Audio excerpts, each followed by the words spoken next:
Hello, can you see me?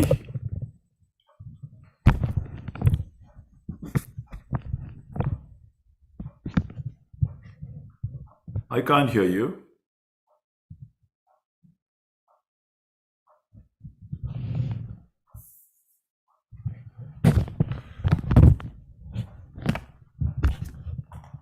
Hello, mic test 1, 2, 3. Hello. Hello, can you hear me? Can you speak? Hello, sir. Can you hear us? I can hear you very well. Can you hear me? Yeah, we can see and hear you very well. Good morning. And, is this? I mean, yeah. Is my screen okay from there? Yes, Or do you want me to change anything? Is this better or is this better? We lost you. 1 second. Yeah. The screen has actually freezed. Maharaj, the screen has frozen. Huh? Dr. Venkat is saying that your net might be slow. Your image is frozen in the sense the screen is not moving. Really? What about now? No? My internet is good. I mean, there's no problem with my internet. Shall I leave and come back again? Maybe let me try. Yes, sir. Can you rejoin us? Yeah, here.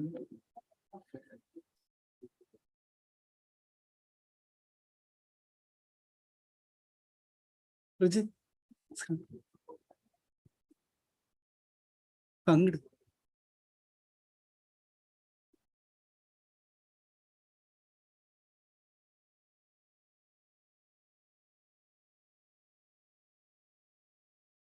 Rajit. Yeah. Can you see me now? 1 sec, sir.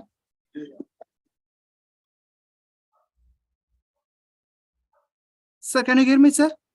I can hear you. Can you hear me? Audio Hi. is fine. The image is, your video is frozen. So they are trying to sort it out. Really? Now it's not. I mean, I don't see it frozen. Is it frozen? It's not frozen at my end. They are trying to sort it out. We'll just hang on 1 second. 1 sec, sir. Okay. This one video. 1 sec, sir. I closed on the meeting. I started again, sir. Okay. Wait. I end the meeting. Sir, you are a co-host only, no? No, not ghost. Making ghost at the meeting. I make co. There is a Gangda. 1 sec. No, because the screen- My screen, I think.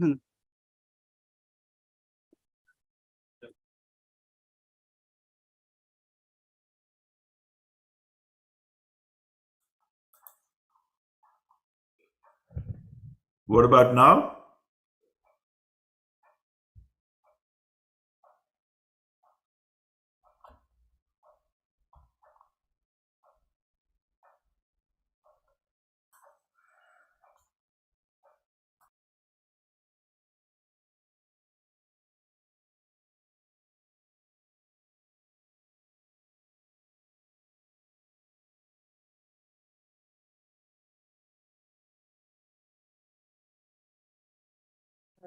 Laptop on the main-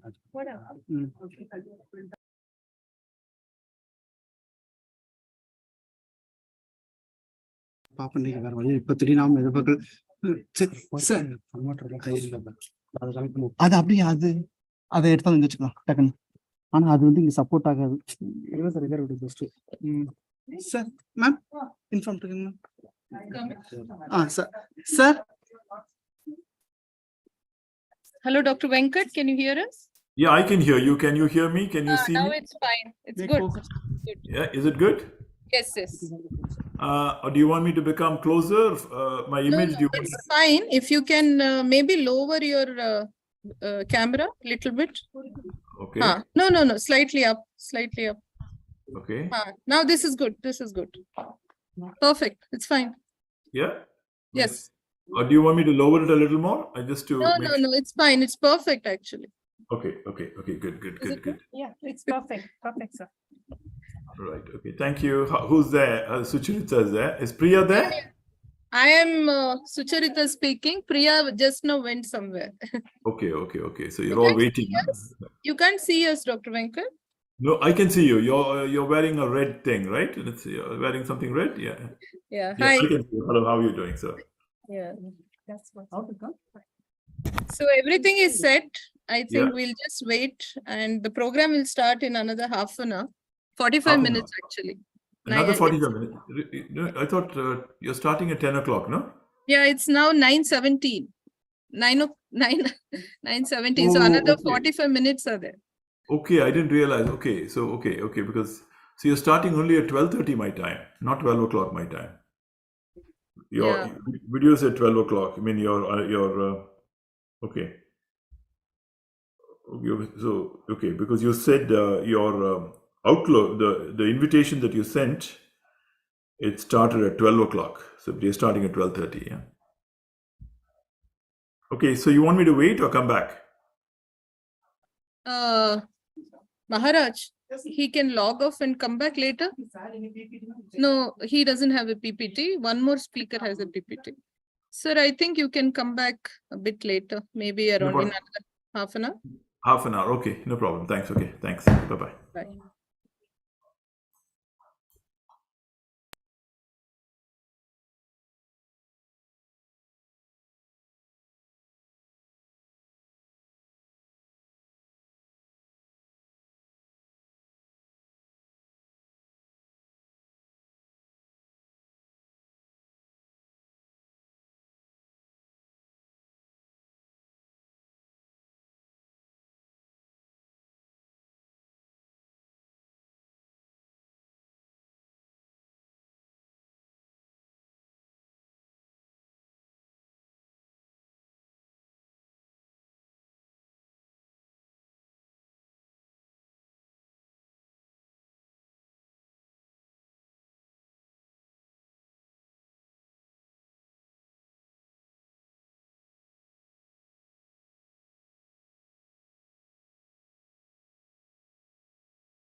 Is it there?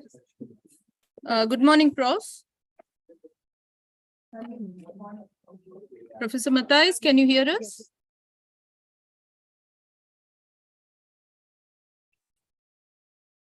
It's not audible. It is our share screen. No, can you first ask him? Sir, can you hear me, sir? About the slides also we have to.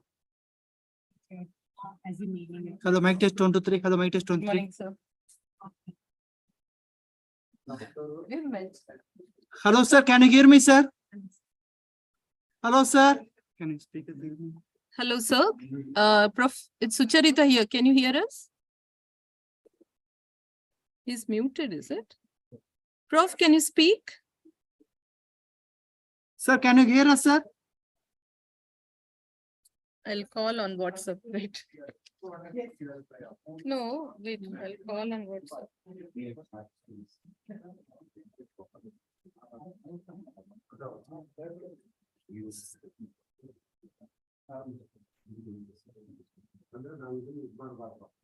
Sir, can you hear us?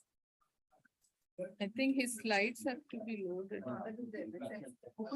One second. Slides are. He has Start shared. share the screen. Sakurita, hi. Hi, Prof. Yeah. I'm having a few problems. Can you see me, as it were? Yes, we can see. You're not tuned in. Hello. Hello, can you? I'll talk over this and tell you. No. Okay. He can't hear us. No, that's it. Sir, can you hear us, sir? I can hear you now. Can come and speak here. He share the screen, ma'am. Prof, can you stop sharing your screen so that we will project the slides from here? He won't, no, he has to control them. He has to control them. Huh. So he has to do it from his lab. But then we haven't told everybody else. Only for him, Only I for think. him. Prof, when the session starts, you can Slide by slide. you can share the screen. That's all. Now next, so just show me. Hello. Hi. Hi, Prof, can you see me? Yes, I can now. Yep. Okay, so the plan will be that once your session starts, then you can start sharing the screen. Great. Have you got a copy of the slides just We in have. case? We have Yes. this. We have the copy. Great, just in case there's a problem. Fine. And has it started, the meeting? No, in another 30 minutes. Oh, so we've got a bit of time. Okay, I got my times wrong. It's Yeah, too so early in you're the on- morning for me. Okay, and you can see me reasonably well, can you? Yes, we can see you. But Maharaj, why is this coming? This Zoom? Not share screen. Prof, can you just minimize the Zoom screen? Sorry, minimize the, We are seeing your Zoom project slide behind this, in front of the slide, we can see the Zoom also. oh yes. So how do I minimize it? Is it okay? Now your slide, you have to just go to full screen. Yes. Okay, full screen? Yeah. Oh yes. Can you see it now? Now, yes. Now you Great. can, before your this thing session, you can start sharing the slides yourself. Yep, okay. And fine. Okay, great. So you think in another half an hour or so? Correct. So you can be muted and then we will call out and then you can share the screen and unmute yourself. Okay. Splendid. Well, Thank you. Thank you very much. Okay, bye. See you. Please See stop you. share screen, sir. Can you stop sharing the screen? Prof, can you stop sharing the Yes, screen? I'm just about, yep. How's that? Okay. Okay. Sure. Dr. Salim is here. He wants to just say hi to you. Oh, brilliant. Yes. You'll have to come here. I don't know that you can see me. He'll have to come here, I think. I'll come up. Yeah, again, he's. Priya, you could say hi. Hello, Professor Chris. I'm Priya. Oh, hello. Hi. Hi, hi. Thank Hi, you for all the organization. And I recognize somebody from the very pleasant distant past. Salim. Well, not that distant. When did we meet? About No, 4 no, years no. or 5 years No, ago? no. I meant we first met many years ago. Yeah, that's right. Yes. How are you, Salim? I'm fine. I'm fine. And you're having a good holiday there, I gather, too. Yeah, this is my longest trip to India since I left Oh, really? it for Oxford. So I've been here 5 weeks. By the time I go back, it'll be 5 weeks. My And gosh. yeah, yeah, Splendid. Well, you're looking very well. yeah. Now, I was going to email you, but so much has been going on. Everybody, what is going on? Welcome to the stream. If you Now, guys can hear me, how's the you can family see going me, on? thumbs up. Oh, all Welcome, fine, welcome. fine. And It's we good were to be going to back on say, another Saturday, if you're doing going another past 3D live London, stream for y'all. please stop We do over. these every week. You know, most of you Love to guys see you. are regulars. Yeah, Y'all know 3D. this. But if you're coming from, I thought you were going to Cornwall, come to welcome the Toronto. We're channel. waiting for Good that. to see you guys. Thanks for watching the VFX Arts I'm Rank hearing episode. that there are two things Yeah, so every happening. week, you know, we do Okay. 3D live streams here, Well, and we just work on jump into the actions water together. and swim across. Yeah. Which in this case is 3D modeling, 3D texturing, just making stuff Yeah. generally in 3D, making stuff look cool, and Just one following second. actions every single week. So Saturday morning cartoons was one of my favorite things as a kid growing Third up, rule. and now it's Saturday morning VFX. Okay, Chris, I'll Well, look forward to Salim, your look forward to So, hearing you later. Yeah, what the heck's going on? I'm running Okay, a Prof, see rare you. contest right now. It's called Dynamic Machines, and I'm challenging you. I'm challenging literally everyone who can open a 3D program. Join me and create the coolest 3D contraption you can possibly create. If you want to learn more about how to get started on this collaborative challenge, there's a link down below going to an announcement stream, or an announcement video rather, where I talk about everything and, like, you know, how to get started and what you guys need to know. Because there's the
I've just put, the link is in wait the a description. minute, I put So- mute.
Hello, can you see me?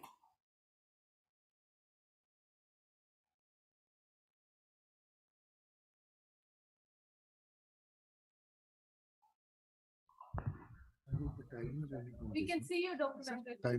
Thank you, thank you, thank you. Hi, Chris. You're online as well.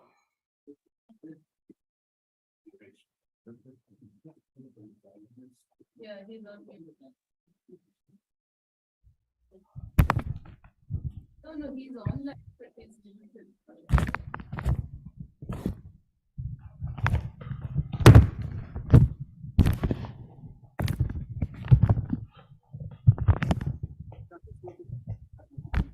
Want to check the PPT? No, sorry, speaking. He's not. Yeah, okay, come.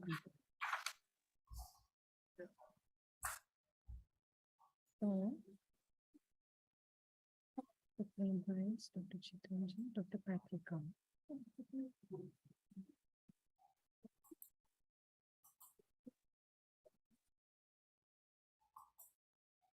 Hello.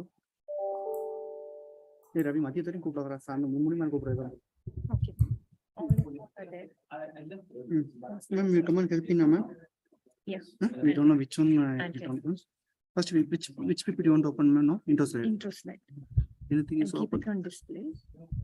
Already. Yeah. This I close this, ma'am. Developing research. The first one I close, ma'am. Then we can open. We can make a first rate now. No, not this. Yeah. Okay, I share the YouTube Zoom also. Then only the people can.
Yes, ma'am.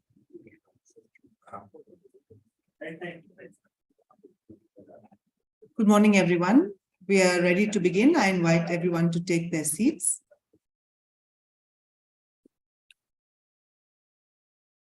So a very warm welcome to each of you to this first academic session in the main Diamond Jubilee celebration events.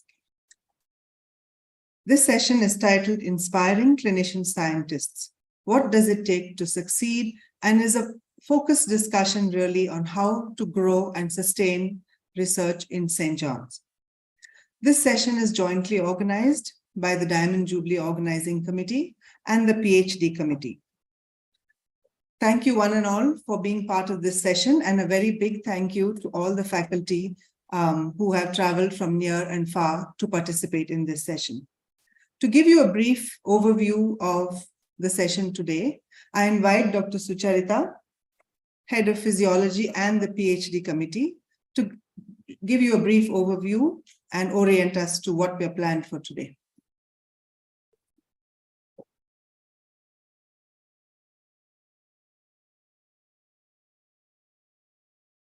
Thank you, Dr. Priya.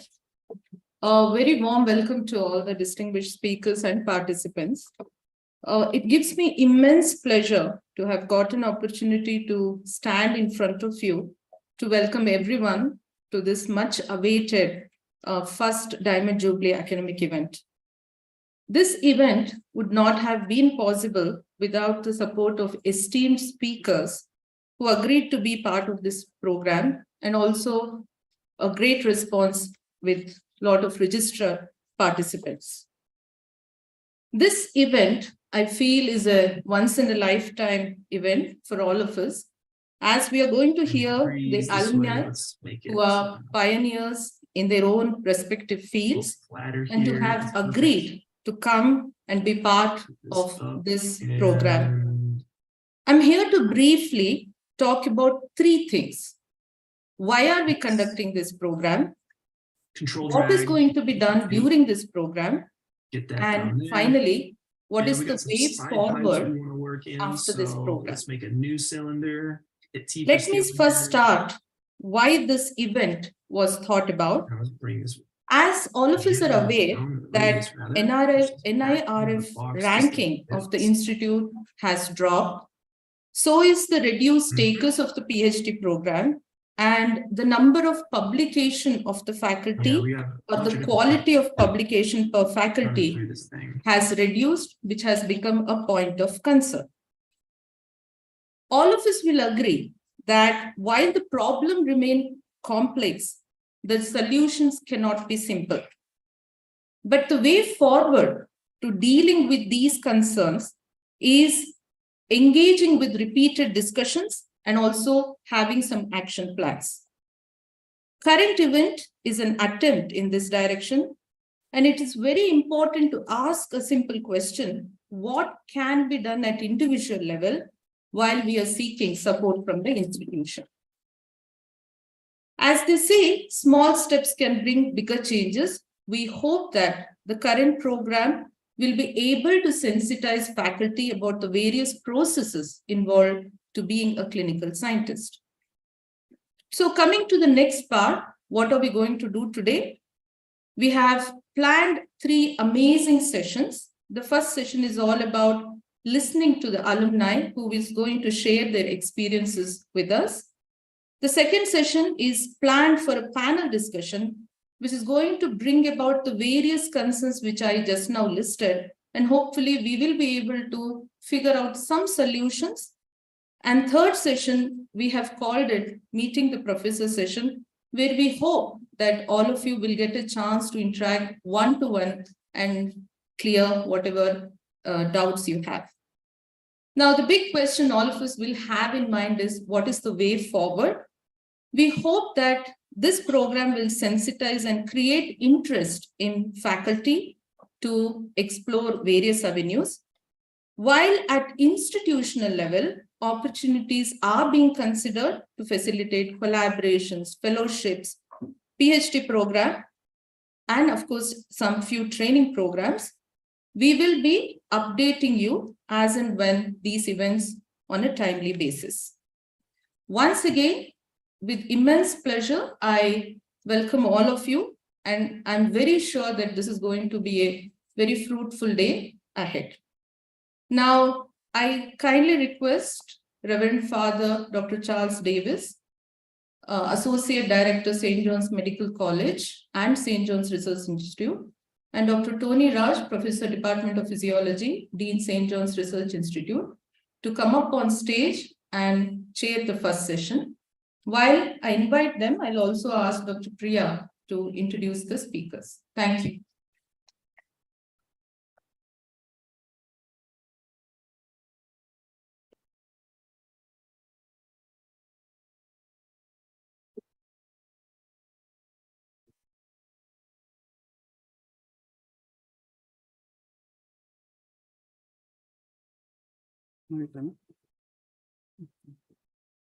Welcome and good morning, Father Charles. Good morning, Dr. Tony.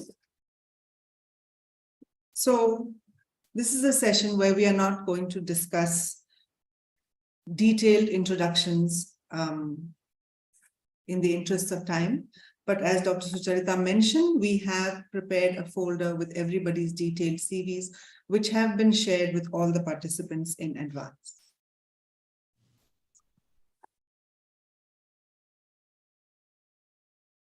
So I would like to invite the following faculty up on stage. Dr. Prem Pais, as you all know, was the Dean of Stjohns Medical College from 2004 to 2013. And he founded and headed the Division of Clinical Research and Training for more than a decade. Dr. Chittaranjan Andrade, welcome, sir, is Senior Professor of Clinical Psychopharmacology and Neurotoxicology in NIMHANS, and of course has been both the Dean and Director there. Professor Christopher Matthias is joining us online. Professor is, I think, the first Rhodes Scholar from St. John's, and is Professor of Neurovascular Medicine in the University of London and Professor Emeritus at University College London.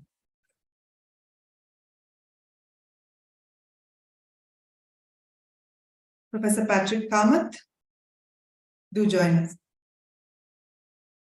As Professor of Medicine and Consultant in Gastroenterology and Hepatology in the Mayo Clinic College of Medicine and Science.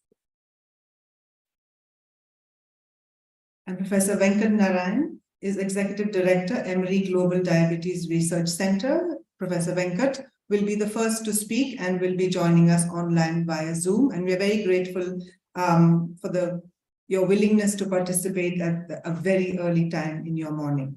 So over to you, Professor Venkat. Thank you, Priya, and thank you, Sucharita. It's a pleasure for me to attend this. It feels a little like being on night on call, but I gave up clinical medicine to avoid being night on call. But this is a pleasure. This is a kind of night on call I relish doing, and thank you all very much.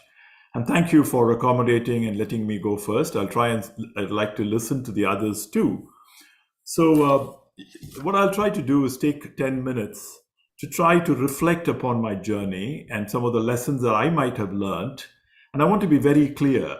These lessons are personal lessons and they may not be generalizable, but I'd like to share with you that over the course of my journey, there are a few ideas that have stuck very clearly in my head, and I want to start off with those ideas. The first is that everything seems to make sense backwards. We all talk of planning a career, but it seldom works that way. What really happens is that you develop a philosophy in life, and then looking back, the things that you do seem to connect, the dots connect backwards. I mean, that's been at least my personal kind of experience. And the second very important principle as a scientist or as a human being is we have to try to follow our interest and our passion. And when it comes to science, it really is about following the question rather than following your specialty or following your discipline, etc. and which really means that you're constantly redefining yourself, coming up with surprises, but still you're navigating the future in a manner that is very consistent with the question you're pursuing. Like, for example, I might have started as an epidemiologist, but might now be a bench scientist because of the type of question and the disciplines I want to pursue. Thirdly, it is extremely important, in my personal opinion, to stay agnostic and skeptical with a sense of optimism so that we can maintain a level of energy to pursue what we want to do. What this really means is the ability to challenge norms. Many years ago, I read a preface of Julian Hart's textbook of cardiology, where he basically said 50% of medicine changes every 5 years. We don't know which 50%. And in today's the rate of scientific progress, that 50% probably changes every 2 years. When I reflect back on my time at St. John's, we were taught that large populations were necessarily bad. And whereas now I think now the frame of demography has shifted. We treated myocardial infarctions by asking people to rest for 6 weeks. We would never do that today. We treated peptic ulcer with milk drips. So when you look back, many of the questions and answers we provided to pass exams have been revolutionized and were potentially wrong. So this makes me wonder whether an education should be entirely fact-based or should be based more on inquiry, on discovery, etc. The next important principle that has come to me over time is, yes, we have to somehow find a path of interest and identify a focus where we maintain our interest, at least for a certain period of our life.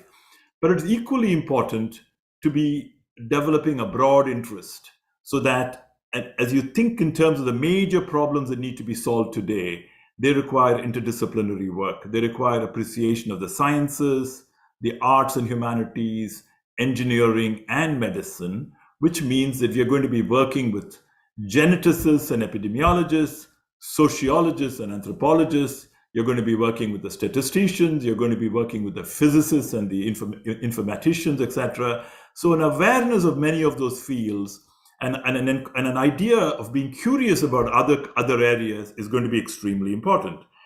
And finally, another big lesson that I'd like to share with you is the importance. We are talking about how do we succeed, but I believe to succeed, we should learn to celebrate failures. Think about it. We do research to find out things that we don't know about.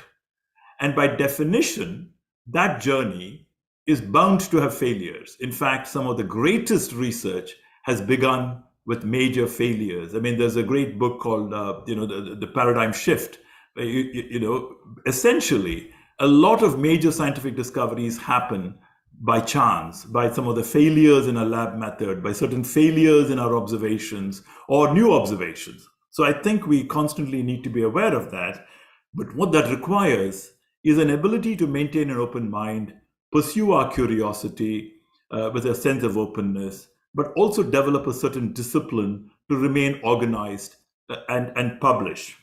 So with that background, let me very briefly, in the next 5 minutes, share with you my own personal journey. When I look across the panel of colleagues who are sharing today's podium with me, in a way, many of them were stars and some of the best students in the class, probably the toppers in their classes. In that sense, I was a little different.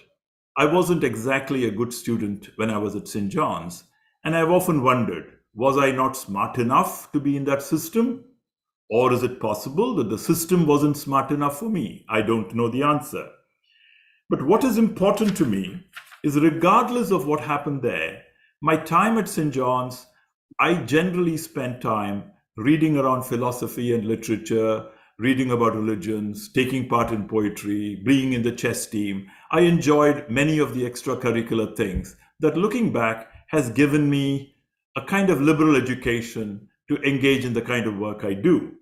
And it's also true that regardless of what happened at St. John's to me, over time, it has helped me craft a wonderful career and a very exciting life as a scientist and as a general advocate for public health, etc.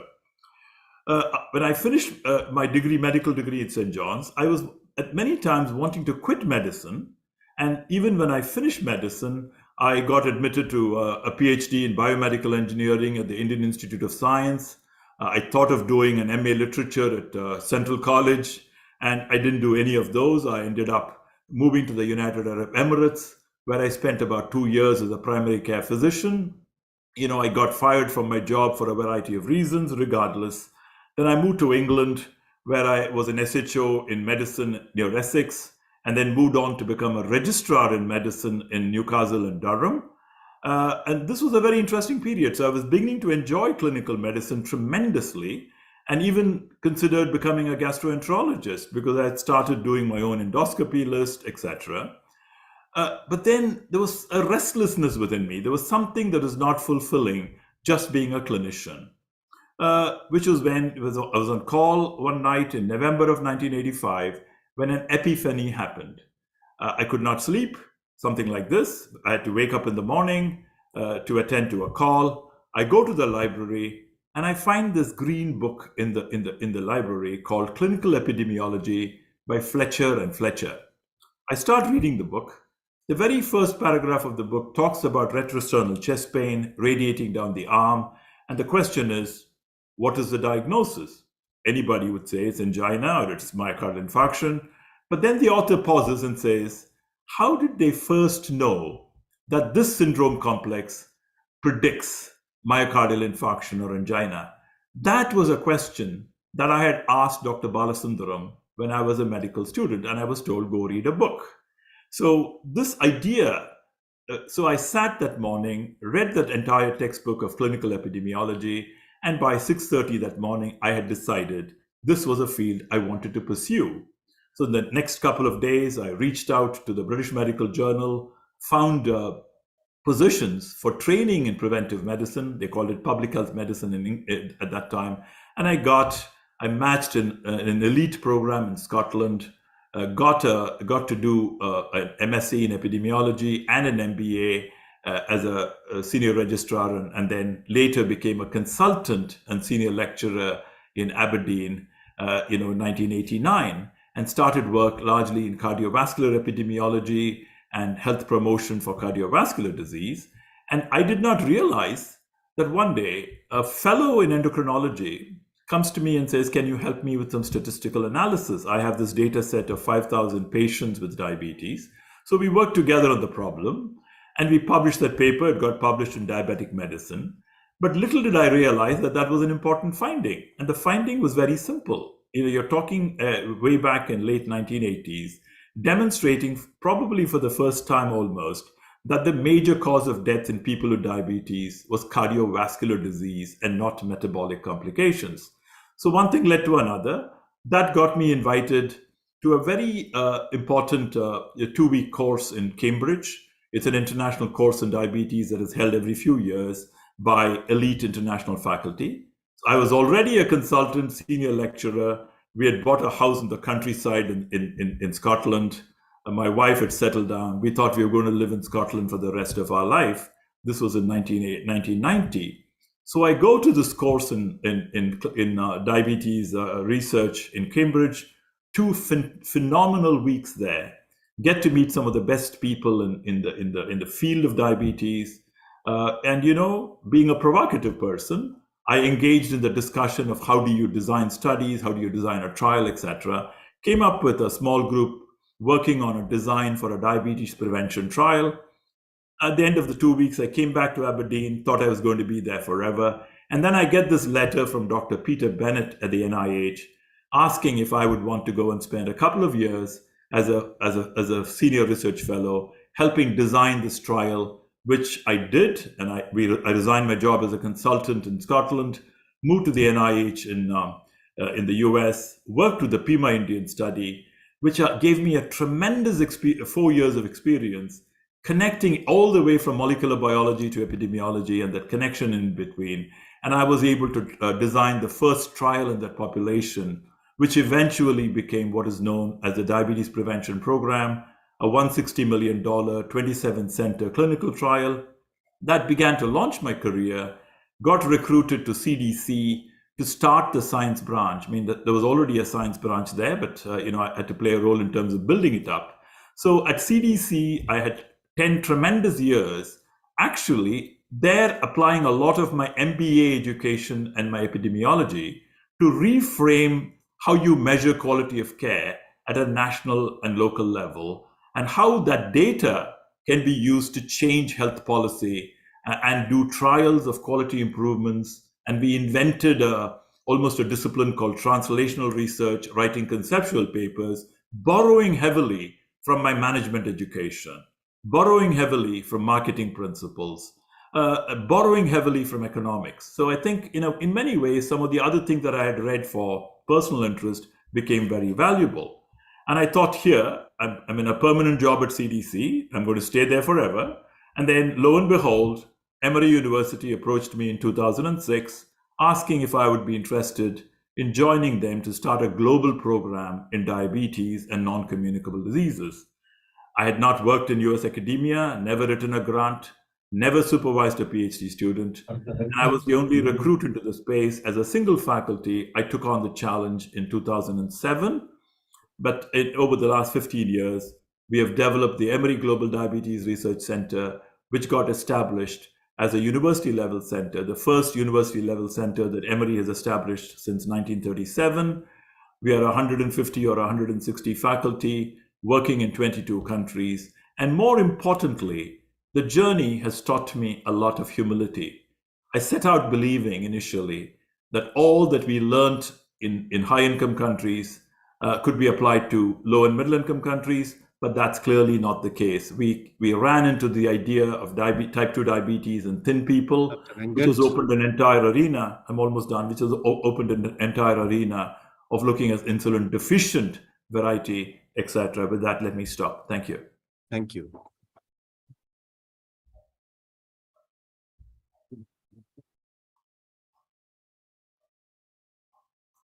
Thank you, Dr. Venkat, for sharing your journey.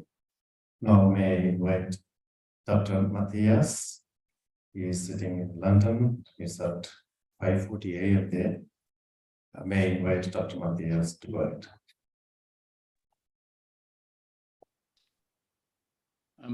Thank you very much. I don't know whether you can see me clearly, because I'm having problems with my mainframe computer, and I'm now on the. Clear, yes, you are clear. Actually, do you mind if somebody else speaks? Because I need to sort out my computer. There's something amiss. Apologies over that. Could you hear me? Yes, sir, we can hear you. If you want, we will move to the next speaker. We'll come back to you. Yes, please. Would you mind? Because I think I need to close it down and start again. There's something amiss with one of my computers. Thanks very much. Thank you. Yeah. Now may I invite Dr. Prem Price.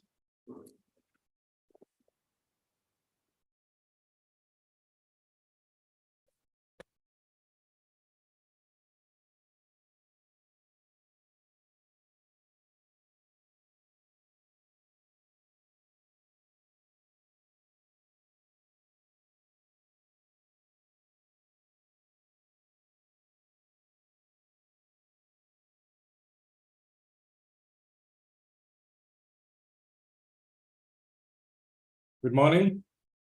It's a privilege for me to be here talking in this session. And I think in some ways what I'm going to say perhaps will fit in with what Dr. Venkat had just said. I'm also going to tell you, I thought, the best way to talk about developing clinical researchers in St. John's is to tell you a bit of the story about how I became a clinical researcher in St. John's and what helped and what didn't help. I'm not going to go into the philosophy of research, which Dr. Venkat has really very nicely expounded, except to say that whenever you do research, you don't do research. You have something that you want answered, there's some question, there's some doubt that you want issued, you want an answer to, you have to chase that. So that is a given. Subsequently, what happens? So I was a general clinician. I enjoyed clinical medicine as much as anyone else. I still do. And my story in clinical research started exactly in another jubilee of college 50 years ago, the Silver Jubilee. And it started with a mentor. I call him a mentor now. At that time, I didn't call him a mentor. He was another alumnus who came from a junior batch. And I knew he was a cardiologist. We took him around. We had just started a new CCU in the hospital. And I was quite proud of it. I showed it to him and all the patients. And he asked me, do you get a lot of MIs? I said, yeah, we do. And do you get young MIs? I said, yeah. So he said, why? So I don't know. I mean, that's how it is. So then he said, why don't we try and find out what are the risk factors? Why do Indians get heart attacks? Is there some special risk factor different from the West? In other words, he nudged me into doing research. Now, when that mentor nudges someone, they get nudged. It's very difficult not to get nudged. But he did, and I asked him various doubts that came into my mind when I thought about it. I said, that time there was no funding. How do I get funds? So he said, I will help you out. When I get funds for giving talks, I'll send the money to you. And he advised me throughout. So my journey into clinical research started with a mentor. And the question which was in my mind as well, as to why do so many Indians get myocardial infarction? So we started this was my first project. It was a case control study, which we did in our CCU. We took 200 patients and subsequently 300 who had an acute myocardial infarction and matched them with an equal number of normal people and looked at the difference in risk factors between these two groups. And how did I do it? I was in medicine at that time. I was in a medical unit 1, and I had to do it in my spare time between patients. And Stjohns, we had 3 units. So 2 days a week was relatively light. You had no OPD. It was not a post-OPD round. So you had time. And I had my colleagues in the unit who I have to say were very supportive. They always said, go ahead. We'll finish the round for you. So that is another requirement. You need other faculty who will support you and realize the importance of what you're doing. So with the funds that Salim Yusuf was my mentor, sent, I hired 1 research assistant, and the rest of the work was done by the nurses in the CCU. They helped us identify patients, they drew the blood samples, and they helped us fill in the forms. They were not paid, but every Christmas they got a watch, and at the end of 3 years, they said, no more watches, please. And then we published the paper in the Lancet, and this was actually the first paper, very small, just a hypothesis generating paper, which said, Indians have no different risk factors from anyone else in the world. The next step was that the same mentor invited me to spend a year with him in McMaster. He had moved from NIH to McMaster University. And I was there from 94 to 95. And for me, I think this made a major difference in what I learned and my knowledge and approach towards research. I did a 1-year course in health research methodology, for which this university is very famous. And I certainly learned a lot. But I think what I really learned there was by being thrown into the deep end of this center, which did remarkable, huge, large research projects, clinical trials, and other types of study. And I did everything from carrying a duty pager, phoning up investigators around the world, checking data for data quality, helping with the analysis, publishing papers. So this is what I think really taught me how to do research.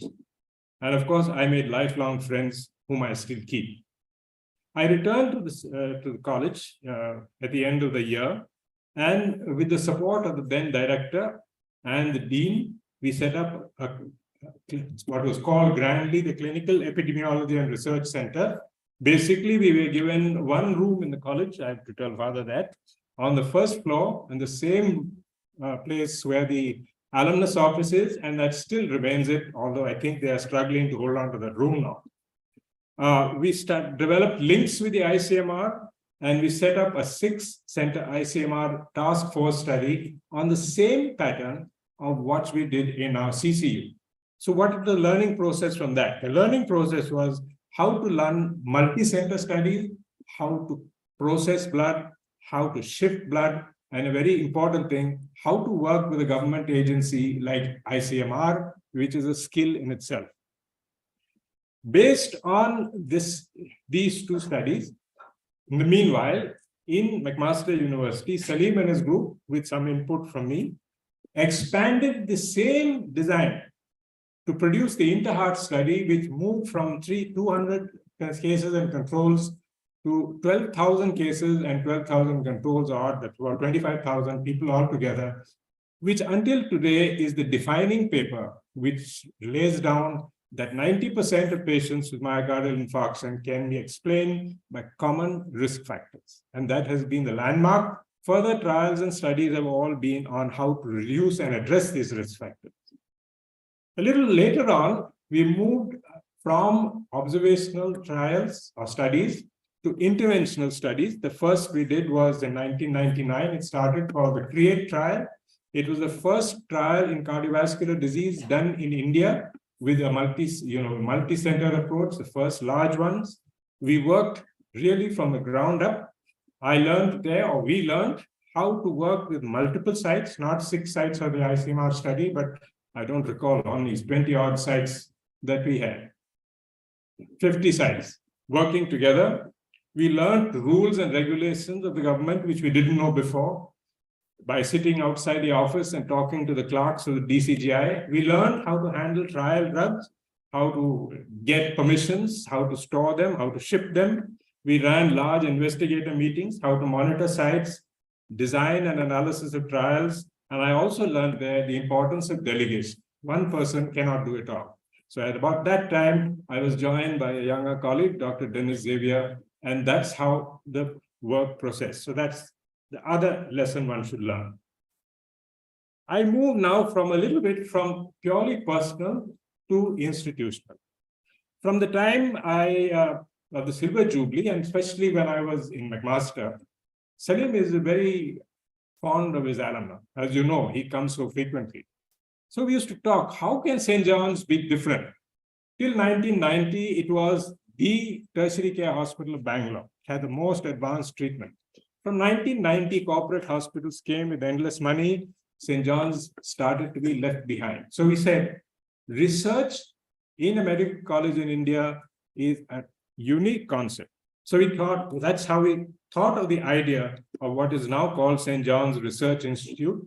We thought of it as an independent unit within St. John's National Academy of Health Science, where research would be a priority, which would foster, nurture, and support researchers and develop certain core research capacity by various like statistics, banking, biobanking, etc., which would be available not only to the research institute, but to the whole academy as such.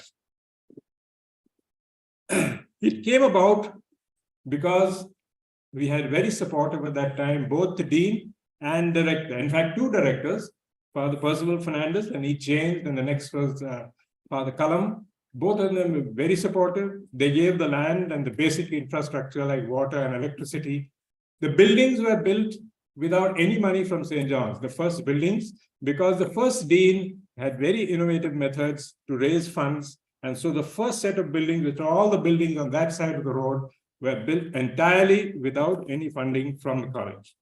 Sustainability of the institution was supposed to be by funds developed by research grants and donations, and research faculty and different research divisions, after an initial period of support, were expected to be self-supporting by research grants. The Research Institute started in 2002, and this building, the first building, that's picture there, was completed in 2004. So what was the setup of the Research Institute? It had its own dean and administration. It reported to the director and to the governing board. The faculty who were appointed to the Research Institute had protected time to do research, and they were expected to do mostly research. And our hope was that they would get dual appointment with the college, particularly clinical staff who may want what you know in India as teaching experience. And therefore, the institution would have 2 streams. The majority stream, perhaps, who would basically focus on clinical work, and another stream which would be allowed to focus on research. And that was not an idea just for the college. It was an idea, I mean, not just for the research institute, it for all the organizations on the campus. And this picture shows you what we hoped it would be. The college, hospital, nursing college, and the research institute all working together. Now, when I think back, what helped me? What are the things that helped me in becoming perhaps grandly called a clinical researcher? It was the initial mentoring. It was a sabbatical with McMaster. And I have to say that it was my position when I came back as sequentially head of Department of Medicine, vice dean, and as dean, member of the governing board, because one always needs a champion. And there has to be somebody in an institution who is willing to push an agenda forward, otherwise it doesn't get done. And that person should be in a position who can make a difference. We were also very lucky at those days. Both the first two institution directors were very supportive. The first dean of the Research Institute really was very dynamic. We get continued till today help from the Salim's group of the PHRI, Population Health Research Institute. And in the Research Institute, we had freedom to act, use funds, and less red tape, and general enthusiasm towards research. As dean, perhaps one of the things I can consider that I did that would help research is that we started an individual, what shall I say, chat with every faculty member when they gave their annual report.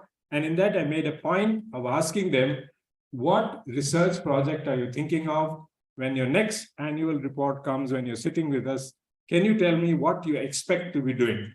It was just to raise the issues. I don't think it made a dramatic change, but I think it focused people's mind on the possibility of doing research. We were able to relax rules. I thought of what we call special casual leave, that is casual leave, special leave given for research and publication papers. And I'll be able to be a little loose on that so people could go more frequently. We tried to bring cross appointments between Stjohns Medical College and the Research Institute, and it was always important in any institution to win the support of the decision makers, in this case, the executive committee and the governing board. So what are the barriers and concerns that one has to be wary of? Number one, in any institution, people change. And when new people come, they may have different priorities, and it has to be done. That's how an institution grows, by different people perhaps working in different directions, but one has to be aware that this could happen and deal with it. As the newer generations come, memory fades of the initial vision and struggles of setting up these particular organizations. Tension on ownership of funds. A research fund comes in to a particular researcher, but it comes into the institution. Whose money is it? Is it handled? Should the researcher be given more flexibility in the funds, or should the institution say this is institutional funds? These things need to be worked out and can always be worked out with proper communication and support. There's always a challenge. You know, our dream, as I said, was that Stjohns Research Institute, Stjohns Hospital, and the Medical College would work together as one unit. It's not quite happened as much as we would want, so there's always a risk of developing silos. I think I'll skip these. So what can we move forward? How can I suggest that we move forward? Such few suggestions that I have.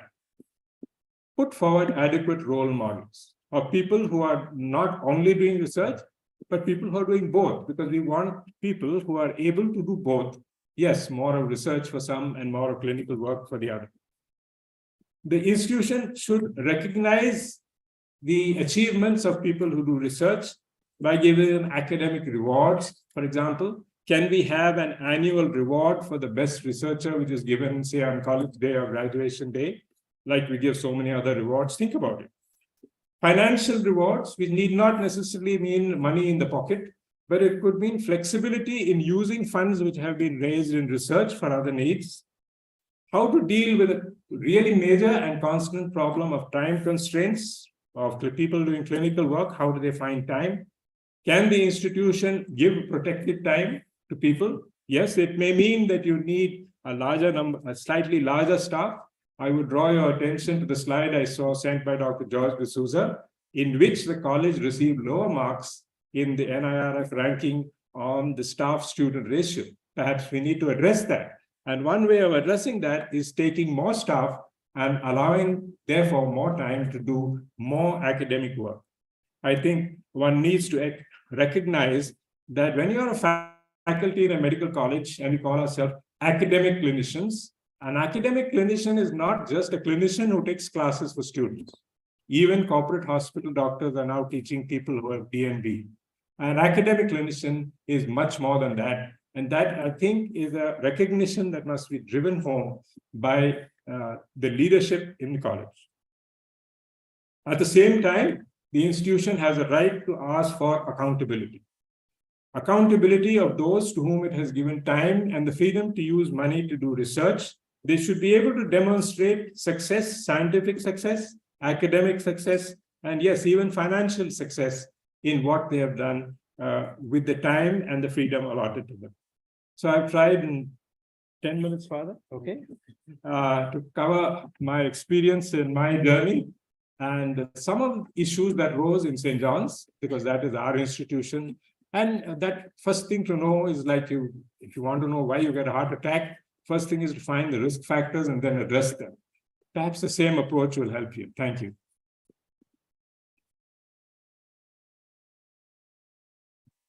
Thank you, Dr. Prefaz, for this beautiful personal as well as institutional journey. One of the things that struck me was very most the mentorship. I also realized when I met Edmund Pellegrino, the scientist at the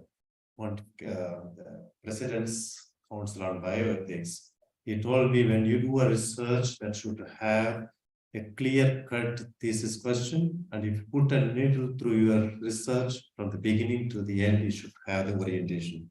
Mentors greatly do a role, and I'm happy that a great model yourself, you are here with us. Thank you so much for your sharing. May I invite Dr. Chitraranjan Andrade to take over. Thank you.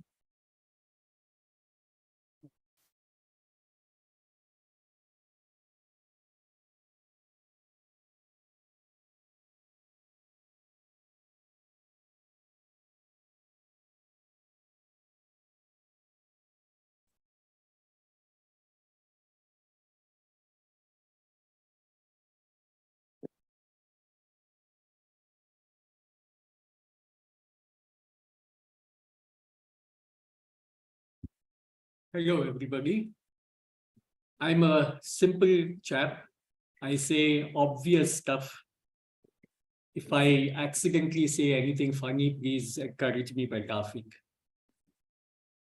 So if you want to be a clinician scientist, there are a lot of problems, barriers that have to be overcome.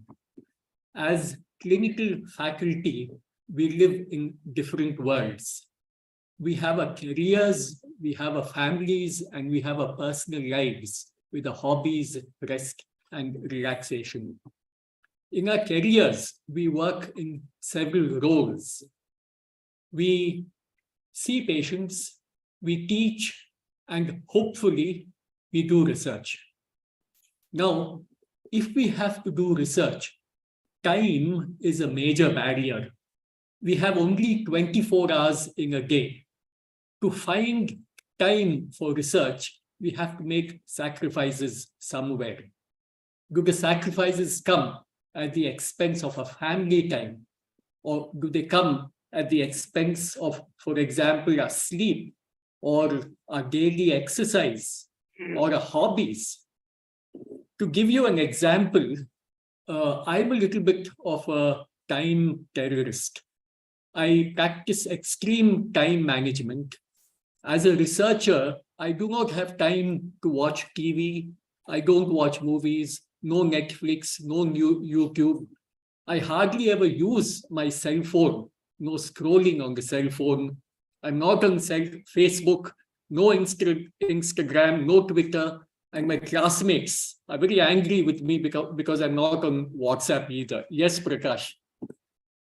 I don't take coffee breaks, no social life. I eat only once a day. You save a lot of time if you skip breakfast and lunch. I save time every day For example, by going at 6:30 in the morning to work on a two-wheeler, because I beat the traffic. It's the pits in Bangalore to have to drive in traffic. I save time everywhere, to even to the point of cutting my own hair so that I don't have to go to a barber shop. So you need to make time if you want to have time for research. I don't compromise on family life. I don't compromise on sleep. I don't compromise on exercise though. Health essentials are essentials. Now, interests and abilities are also a barrier to a research career. If I'm a donkey, I can carry a load. I cannot climb a tree. So you cannot stuff research down everybody's throat. The individual needs to be interested and he needs to be capable of doing research. When do you discover this? I think that's a very difficult question to answer. I didn't know that I was interested in research until by accident I dropped into the research bucket, into a department that was doing research. Anyway, you start doing research and it's possible that you discover after that you have a talent, and it's possible that you discover after that you're not interested in it at all. So it evolves as time goes on. Sorry, something's going wrong. The NIMHANS model works very well for clinician researchers. In NIMHANS, faculty are recruited for research abilities. You cannot get into NIMHANS unless you've already done a lot of research, published a lot of papers. There is protected time for research at NIMHANS. We get time off during the day, during the week. We have summer vacations. We have winter vacations like school children. The pay is good, so we don't have to worry about private practice and evening practice, which will steal time from doing research if we are interested in doing research. We have excellent infrastructure at NIMHANS. If we want equipment, we indent for equipment, we get the equipment. It's as simple as that. We have multidisciplinary teams which are very easy to constitute. We have a whole department of statistics to help us with statistics if we need the help. We have excellent administrative support. We even have a dean of research, an entire section which is devoted only to managing projects. We have a library with a 550 lakh annual budget. I don't know what it is at NIMHANS, at Stjohns, but can you imagine the amount of academic support we have? If only the library has an annual budget of 550 lakhs with off-campus access to all the library facilities. So in Stjohns, perhaps institutional support and funding could be a barrier to a research career, and that is something that needs to be addressed. So what are the messages for Stjohns? The first and most important message is to recognize that Stjohns is a national academy and not a mission hospital. Stjohns is a postgraduate training institute, and PG training institutes need to develop a reputation for excellence in research. This is inescapable. The vision of Stjohns needs to change to support clinician scientists. So can in Stjohns talent be identified and groomed separately, as Dr. Prem Pais mentioned, in different streams? Somebody is good at teaching, let him teach. Somebody is good at clinical work, let her do clinical work. Somebody is good at research and interested in research, take away her clinical responsibilities, reduce her teaching responsibilities, give her more protected time for doing research. So can the duties and expectations from individuals be based on the individual's vocation and abilities?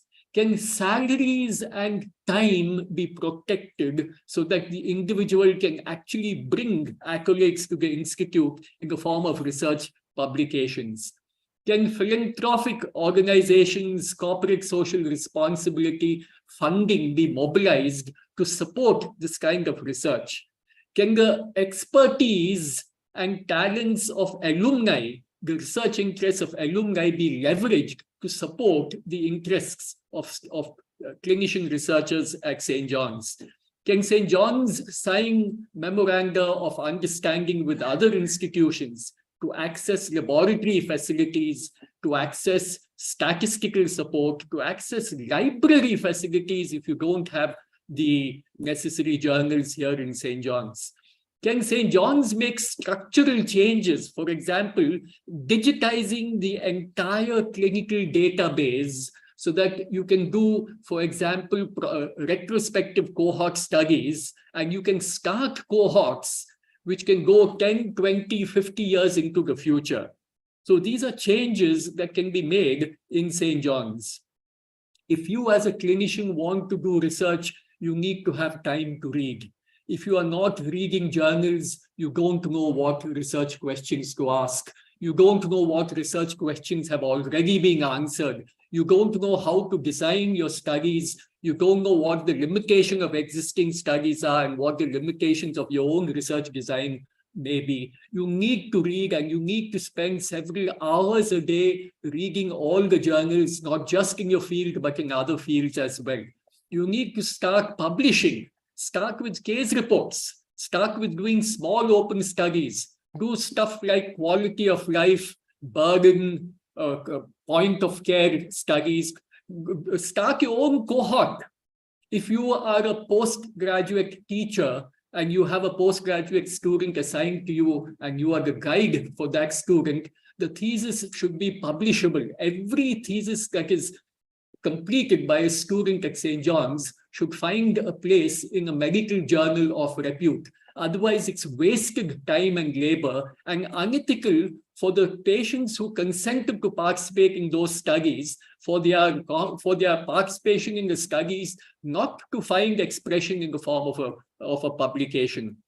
Form teams. If I am good at generating ideas, somebody else is good at executing a project, somebody else is good at doing statistical analysis, somebody else is good at writing papers, we form an excellent team. Different people do different things. And at the end of that, you have research papers. Students are willing hands. If you have students in MBBS who want to participate in research in their spare time, and your postgraduate students, of course, they are willing hands, they are labor whom you can utilize for your research work. Interdepartmental, inter-institute collaboration will help in the forming of teams. Word of caution, statistics, research methodology, getting research ideas, how to do a study, these things are not learned overnight. If it takes you 4.5 years to finish your MBBS and 1 year of internship and 3 years for PG, what makes you think that you'll be a good researcher in your first at the first go?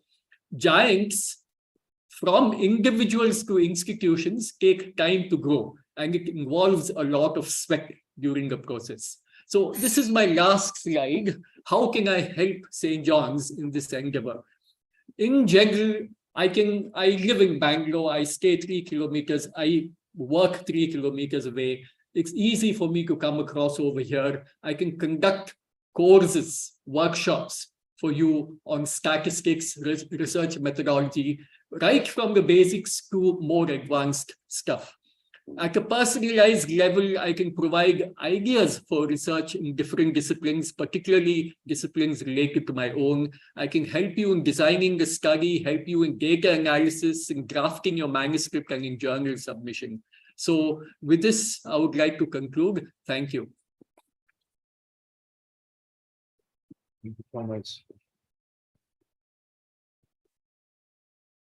Thank you so much, Dr. Chittaranjan Andrade. That is beautiful. You have saved so much time. I don't know where you have deposited all the saved time. And I think you have done all the saving for the research. Thank you so much.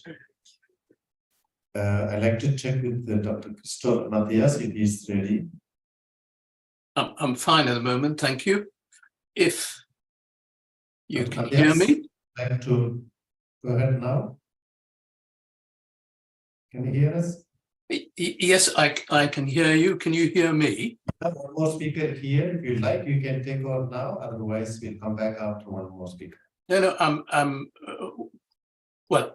in your hands. It's so nice listening. So if you can put me at the end, that'll be even better, because I'll be better educated. Thank you so much. Yeah, may I invite now Dr. Pat to come and speak. Thank you.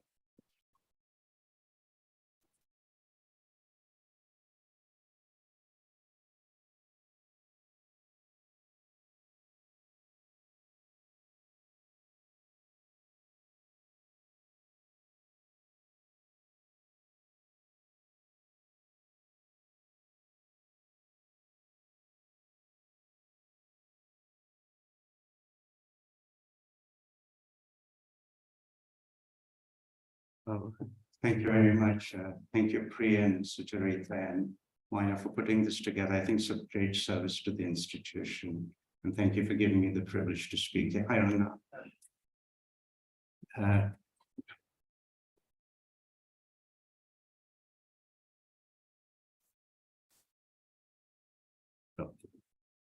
So in this,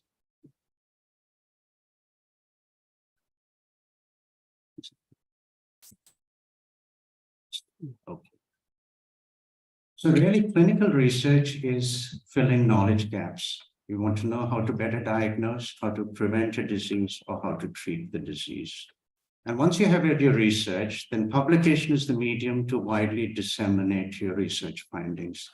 And please don't underestimate the power of publications, because publications will get you recognized as an expert.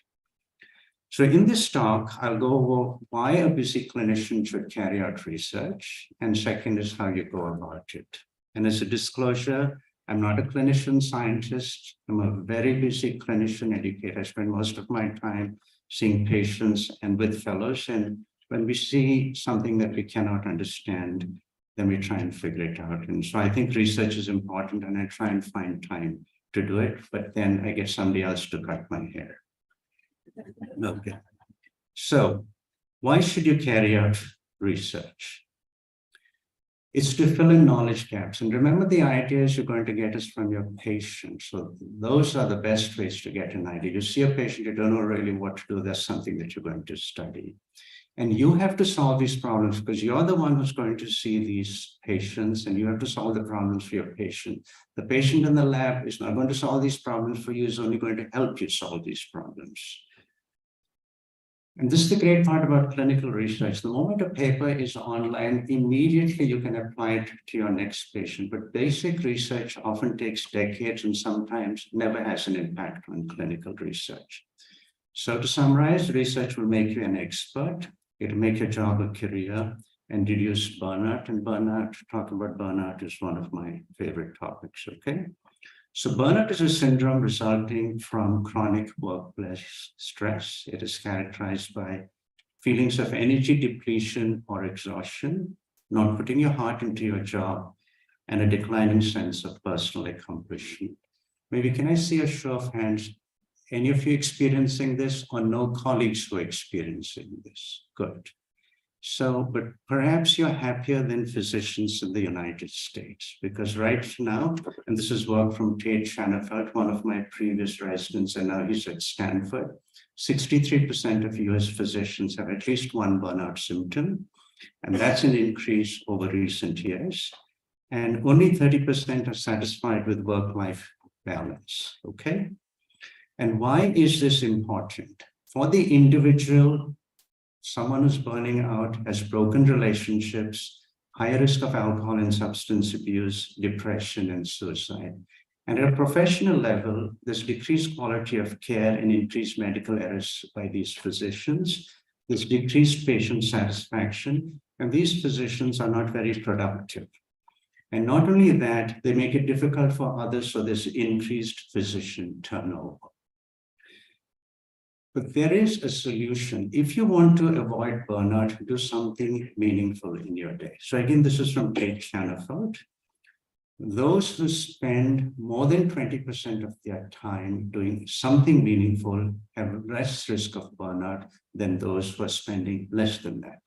So essentially what we're saying is 1 day a week or 2 hours a day on most meaningful activity. It can be a certain type of procedure you're doing or teaching or research. This is going to be associated with a low risk of burnout. So again, to summarize, 2 hours a day doing something meaningful to you. And I'd like to submit that doing research will give you meaning in your life and will delay burnout. You're going to get more joy at your work. And so I think everyone should do research. So to summarize again, it'll recognize you as an expert in the field. Once you're an expert, you're going to get referred to patients you want to see. There may be corporate hospitals around. If you're published and you are an expert, you are going to get these patients. It's going to improve the quality of your practice. And of course, it's going to prevent professional burnout. So once you realize research is a priority, how do you go about it? So I like to characterize research as low effort. That is, you're doing it mainly on your own, or high effort. That has major funding, you require big teams. Your research can have high impact, that is, it changes practice, or it's low impact, so it's ignored by most physicians. So that gives you 4 different groups. Low effort, case reports, series, but they're likely to have a low impact and may be ignored by most physicians.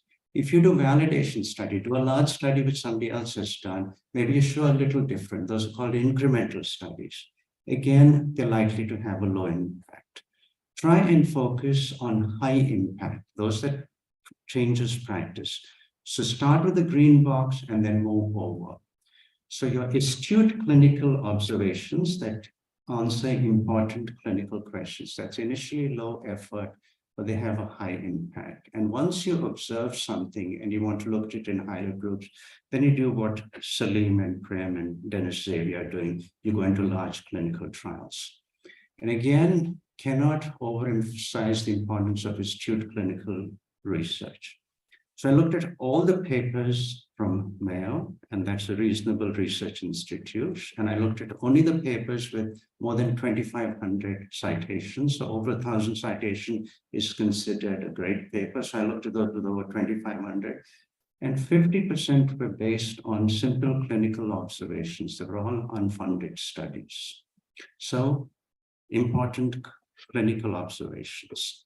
So how do you carry out the research? I think the most important is ask the question, what is the knowledge gap here? Once you have the question, then you find a mentor, you find your collaborators, and most important of all, you make the time to carry this out. General, avoid laboratory-based studies when you're starting off because you want to control everything. So that studies that don't require to leave your office, these are the ones that are most likely to be successful. And find the time to write. So this is disseminating your research. Carry manuscripts with you, use airport waits, flights to write papers, block time to write, even if you're only for a few sentences daily. Remember, books are a collection of sentences. So I have a colleague who spends 30 minutes a day. He blocks off 30 minutes a day. Nothing else is going to be done. He's going to write a few sentences that day.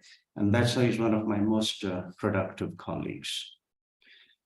When you write, our usual tendency is to write and write and write and keep writing until you have no more ideas. And then you cannot start off again because you need new ideas to write. So I would suggest you read Stephen King, the author. It's a book called On Writing. He says, always leave the last sentence or the last idea unfinished. The next day, it's much easier for you to start off, and then you continue going that way. Home is for the family. I didn't do any work at home until my children left the home. So that's really important to prevent burnout too. There are impediments for the busy clinician. Researcher, as your researcher, is giving up too easily, saying, I cannot get this done. Mentor, not looking for the right one hard enough. Nowadays, I think you don't have to have a mentor in the institution, you can look elsewhere. But I think the most important is you not asking the right question. If you ask something which is clinically really important, you will find someone to mentor you and someone to collaborate with you. So my take-home messages on why and how the research should be carried out by busy clinicians. Publications get published, it's going to publish, recognize you as an expert. You're going to get referrals and patients you want to see. The best research ideas are going to come from the patients across you. Fill knowledge gaps that are important clinically. Find a collaborator, find a mentor, and most important, find the time. And I trust you, trust me, you will be happy at your work. And finally, remember, success, there's no escalator to success. You have to take the steps, and some of these steps are going to be slippery. Thank you.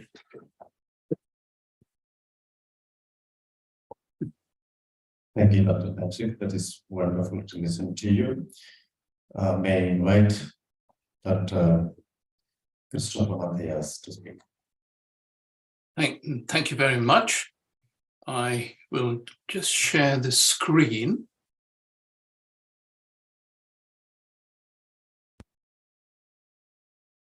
If I may.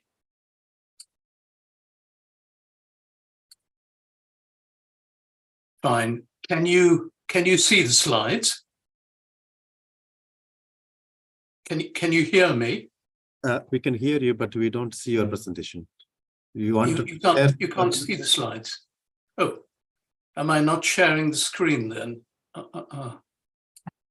Sorry about that. Well, I just wonder whether I'd sent the slides, whether in fact they can be put up. I don't know why I cannot share the screen. Yeah. Give me half a moment again. We're not putting him as a host, so you cannot share. He's a Co-host? Or you have the. We have your slides, sir. Would you be so kind? Because I don't know, it looks as though I've got to change one of my desktop computers. In the email. Yes. Email. On the email. Pen drive. Developing research. No, But developing research. no. In the email. Mail. Outlook.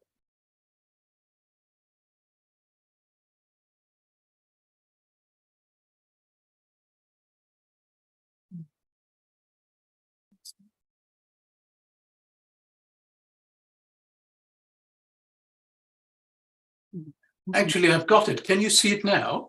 Yes. Now we can see it. You can see it. Brilliant. Okay, Yes. fine. Perfect. Thank you very much. Well, firstly, to Sukarita and Priya, thank you very much for organizing this and for asking me to speak.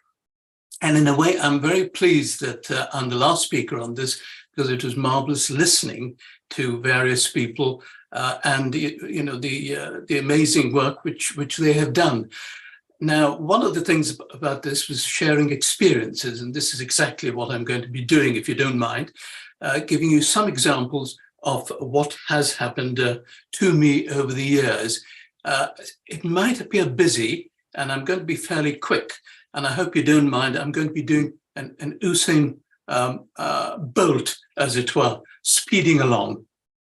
Now, I've been very fortunate, in fact, incredibly fortunate, and this is why I like the poem by Kipling, which is If, which again emphasizes how one has a number of problems which need to be overcome at times. I was uncertain, in fact, and so some of the questions I'm putting up is initially, why medicine? And this goes back to being a peri-teenager. I enjoyed investigative novels. I enjoyed those where there was a happy ending. Those seemed to please me most. And it's a few years later that I listened to a cousin of mine who was in a final year at Bangalore Medical College. And it became very clear that you could ask the questions, you could investigate people, and you could actually help them, which really triggered my thirst, in fact, to go into a career in medicine.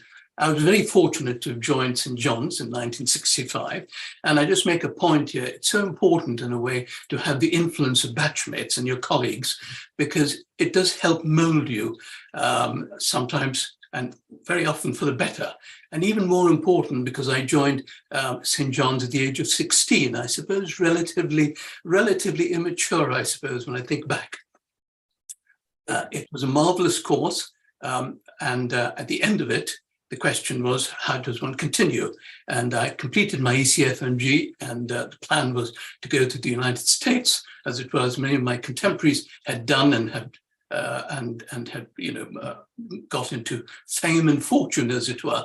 I took a different route, as it were, because I saw an advertisement for a Rhodes Scholarship in the papers and thought this could be of interest, really, pure curiosity, because this is one of the things which I think is very important for a researcher, at any rate, curiosity and experience.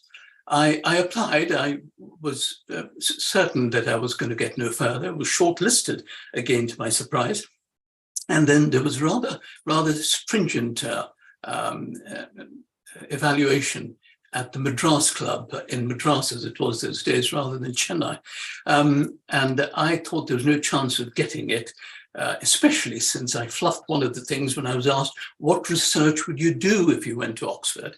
And I said, well, I would ensure that I did more clinical work and got the membership, the MRCP, so that clinically I could practice far better, as it were. That didn't go down too well. And to my surprise, in fact, I was one of the 2 Rhodes Scholars selected, and hence my going to Oxford, where I landed in October 1972.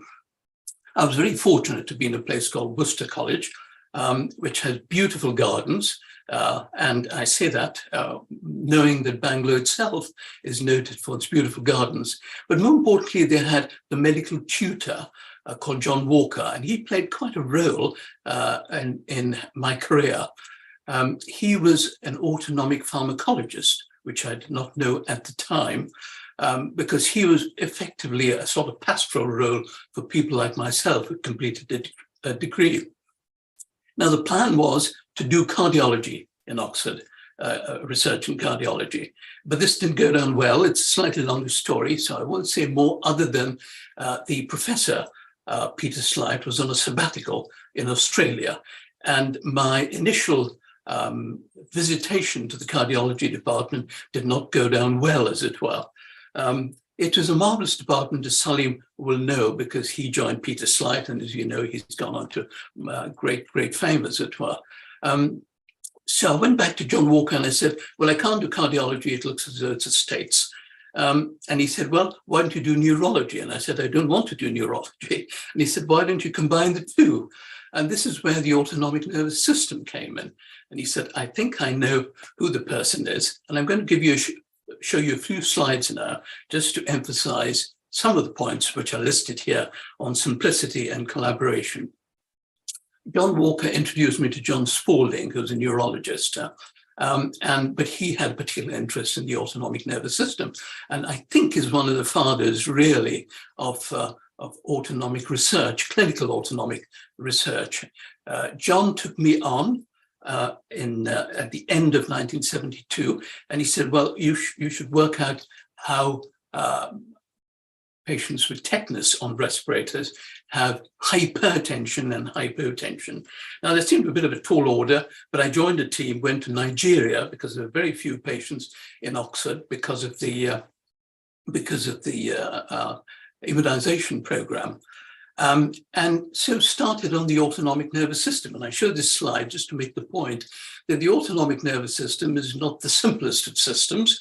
It affects every organ in the body, and also controls key factors such as blood pressure, heart rate, and thermoregulation, which are essential for survival, as it were. The research in Nigeria was amazing in terms of the practical experience, but as you can imagine, in what would be called, I suppose, at the time, a third world country, even though the oil riches were enormous, I couldn't get much research as such done, but amazing practical experience. So I came back really with no data and had to think again. And I thought, well, let's be simple. I've got a simple mind, so let's go for a simple approach, as it were, in terms of neurovascular control. And of course, the baroreceptors are very important, as shown in this simple slide. Normally, you get the afferents to the brain, the efferents to the vagus, and the sympathetic coming down the cord. And the plan was, why not study patients who had cervical cord transection? You could be sure of where the lesion is. You know that the afferents are intact, the vagal efferents are intact, but it's not going down the cord. So there's no control by the brain. So those are tetraplegics. There were very few autonomic failure patients those days. John Spaulding had a few, and they have got lesions, sometimes unclear, right through the neural axis, as it were, causing autonomic deficits. So we started on the tetraplegic patients. And just to give you an example, this is blood pressure continuously in the tetraplegic when they are tilted upright. So if you're sitting, they can't usually stand, the blood pressure falls markedly, quite unlike a normal subject. The heart rate goes up because the vagus tries very hard to control heart rate, but unsuccessfully. So that's the typical problem with hypotension or orthostatic hypotension, because the nerves are not controlling, the brain is not controlling the nerves. Now, they're a unique model because you can get the reverse, which is known as autonomic dysreflexia. And this slide gives you an example of that. If the bladder, for instance, is distended, or the bowel, the blood pressure can shoot up enormously. And this hypertension can cause disastrous effects. So there are two sides, as it were, which made it a most interesting model to try and work out what was going on, why this was happening, as it were. The clinical side, I quickly add, has always been of importance to me. And this is where the research questions should have some bearing. And this is taken from one of the patients. I wasn't responsible for this. He did have a blocked urinary catheter, had severe hypertension, blew a blood vessel in the brain, and that's sadly what happened to them. So there can be nasty sequelae, as it were, to this. I was very fortunate in these studies, working with Hans Frankel, who very sadly passed away last year. He was the director at the National Spinal Injury Centre at Stoke Mandeville, which is about 20 miles from Oxford, and so was, within a reasonable distance, as it were, to continue with the research, predominantly at the time there. Now, at the time the question was asked, why is this happening? Could there be neurotransmitters involved? What was the biochemistry? What was happening? Fortunately, in 1970, von Euler, Axelrod, and Katz got the Nobel Prize for their work on neurotransmitters. Von Euler because of noradrenaline and adrenaline. And the question I asked was, can we measure these substances when the blood pressure goes up or is going down and see what the relationship is? Now, the problem lay with the vasodilators. In Oxford, there were assays for prostaglandins, but not for noradrenaline, adrenaline, and renin, hence moving away, which moved me to visit. He was then Professor Pierre, not yet knighted at the time, in December 1973. He was the champion kingpin for the renin-angiotensin system. We talked, he agreed, this was just for Christmas, to collaborate. So we would do the measurements of renin, angiotensin 2, and aldosterone. Noradrenaline was more difficult. I had to go abroad to Aarhus in Denmark to recruit Professor Christensen on our side, and he did. I'm not showing you a picture of his because of time. So we got the assays going. The research work went reasonably well, I thought. It must have been because I was awarded a DPhil from that. And I hope this makes the points about simplicity in the model, collaboration, and linking up. The problem came post-DPhil because I got really hooked onto autonomic research. In humans, I quickly add, you'd say, so rather than in animals. And the problem was, where do I go from there? And my mentors were very frank, and they said autonomic medicine doesn't exist. It's great for doing research, getting a few papers. You've got to do either cardiology or neurology or some other discipline. So it was a dilemma. And I thought, well, the best, and got advice, was to do more clinical work. I hadn't done enough clinical work, which was most valuable in Portsmouth, doing respiratory medicine, cardiology, renal work. At the end of those 2 years with the MRCP, I went back to Stan Peart, who I'd been in communication with, and said, well, where do I go? And he said, it doesn't exist. He said, it's a pipe dream. But he very kindly said, why don't you join me? Because we've got a broad department, the medical unit at St. Mary's was well stocked with all disciplines, and joined me. But you've got to get the funding. So I went to the Wellcome Trust. I was very fortunate to get funding initially for 5 years and then much more, and joined St. Mary's Hospital Medical School, working with him. This just gives you a picture of it. This is an artistic impression. The laboratory, this is the hospital end. This was the bridge to the medical school where the laboratories were. And I point this out because it's got an amazing history, one of which, of course, is that of Fleming, who discovered penicillin. And years later, I did have an office which was above where he discovered it. By the way, this is before the hospital had been sort of cleaned after 70, 80 years, as it were. Now, the work with Stan Peart went very well. We were looking at the neural autonomic control of high blood pressure. But then it became clear to me that we needed to go beyond. And this is where the collaboration with Sir Roger Bannister came in. Roger Bannister was both at St. Mary's and Queen Square, the neurology hospital. which was most fortunate. He'd also been my PhD DPhil examiner, so he knew of me. And we started talking, and in 81, we decided to begin collaboration because he had access through Queen Square to a whole range of neurological patients. And this is where the link came, including my initially being an honorary clinical assistant, that's right at the bottom of the range, as it were, at the National Hospital for Nervous Diseases, as it was called those days, at Queen Square. And the combination worked very well because there was neurology well stocked, and at St. Mary's there were all the other disciplines, so you could combine the two. This worked, extremely well. And in the mid-80s, I was running effectively with the supervision, of course, two units, one the neurovascular medicine unit at St. Mary's, and increasingly the autonomic investigation unit at Queen Square.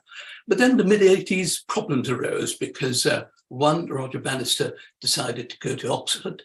He became the president of a college at Pembroke, a master at Pembroke, and Stan Peart was retiring in 1987. And the difficulty arose, should I continue or should I not? Again, mentorship and support was so important. And of course, the juniors, I say juniors, they were equivalent, if not better than me, the research staff and the collaborators. And the work was going pretty well, in fact, in the mid-80s, until I made the decision to stay, even though there was no real post, as it were, available. So a bit of a chancer, taking the untraveled path, as I think Venkat, when we were talking, talked to me about, you see, the Frost poem. Matthias, I'd like to request you to wind up this. Yes, I'm almost finished. And I was very fortunate to get a chair in neurovascular medicine between Imperial and Queen Square. The work continued and grew because I founded a journal, Clinical Autonomic Research. And this gives you an indication of how, as one was known, the patients started flocking in. Initially, in 1985, there were about 500 often research. This grew, almost doubled in the 90s with work on syncope and fainting. And then the new millennium, it shot up even further with POTS. And so an enormous number, as it were, when you continue from where it started. And it's going up even further now because autonomic dysfunction is one of the components in 30% of patients with long COVID. So a huge amount. This needed a fair amount of infrastructural change because clearly I couldn't do this on my own or with researchers. And so we developed clinical autonomic scientists, a role for them, or biochemical autonomic scientists, and also clinical nurse specialists. So all that was really rather important. So I'm going to end with this slide, in fact, which takes me to Charlie Mackessy's book, a marvelous book, which I saw first before the pandemic. And it was the captions, which I really liked. By the way, there's a film on it, which I haven't seen. And to really summarize, the realistic but slightly pessimistic boy says, we have a very long way to go because we still have got to solve all these problems with POTS and long COVID, et cetera, et cetera. But then the horse was the more optimistic one. And he says, yes, but look how far we have come. So on that, I'm going to end and say, well, we have a lot to do, but a lot has been done. Autonomic medicine does exist now as established departments, certainly at Queen Square and Imperial. And I just end really just to thank people. I'm not going to go through this, but an enormous number of people over the years have been responsible for me in this work and keeping me, I think, as Patrick said, and others have said, fulfilled. I think that's probably the best word to end on. Thank you very much. And sorry for taking time. Thank you, Dr. Matthias. Yes, we have come so far and we have a long way to go. And during this Diamond Jubilee celebration, I'd like to say all the speakers, you are the true diamonds. Thank you being a great role models and inspiring clinician scientists to us. And we have a long way to go and you are there to guide us. Thank you. And for lack of time, we will not go for question and answer session. I'd like to request Dr. Tony to wrap up. Thank you, Reverend Father Charles. Again, on behalf of the academic committee of the Diamond Jubilee team, I'd like to thank each and every faculty who have shared their truly remarkable journeys. And it's really inspiring for all the young people here or people who are online to listen to their stories. And what came through as a thread was definitely mentorship, immersion. Most of you all who were mentored were immersed into an environment that was in research, and your inspiration and your passion has taken you and brought you so far. We really look forward to working with each of you all. Some of these points which came up are staying agnostic, staying focused, work as an interdisciplinary team. I think these are important points. Thanks to Dr. Chetu for sharing the Nimans model. Again, he shared about mentoring and grooming individuals. And of course, Dr. Patrick Kamath talking about burnout and work-life balance, which is important, stirring your passion and disseminating your knowledge. I'm sorry, I'm not able to collate everything, but we will put this all together and share it with all faculty and students of St. John's. But thank you so much for your time, and thank you for contributing back to St. John's. Thank you. Thank you. Bye-bye. I'll take this opportunity to thank Priya and Dr. Sucharita for their wonderful coordination to set up this session, and everyone behind the scenes. Thank you very much, everyone. And before I ask our chairpersons to hand over a little token of our appreciation, a very warm welcome to Father Kalam. Welcome. Father Kalam was a previous director of St. John's and also the chief, I think, officiant at my own wedding. I now request Father Charles to please hand over a memento to Dr. Prem Pais.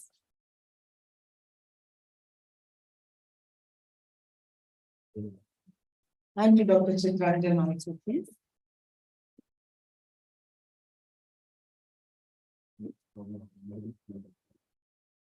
Dr. Tony, could we request you to hand over the memento to Dr. Patrick Kamath. A very big thank you to Professor Christopher Matthias and Professor Venkat Narayan also. We'll have to send you an e-memento. And if I could ask Dr. Patrick Kamath to please hand over mementos to our chairpersons, we'll bring this session to a close. Thank you.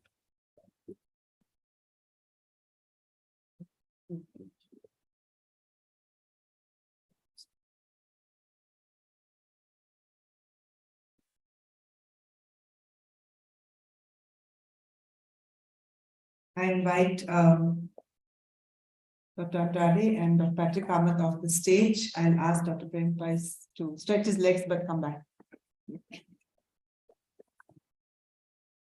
So we will move on directly to the next session, after which I promise you all a coffee break. If you need to leave the auditorium, there is a door at the back if you need a restroom break. So we'll move on quickly to the next session.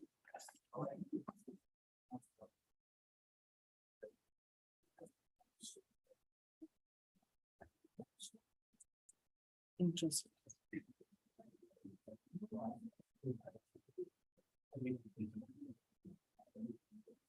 Yes.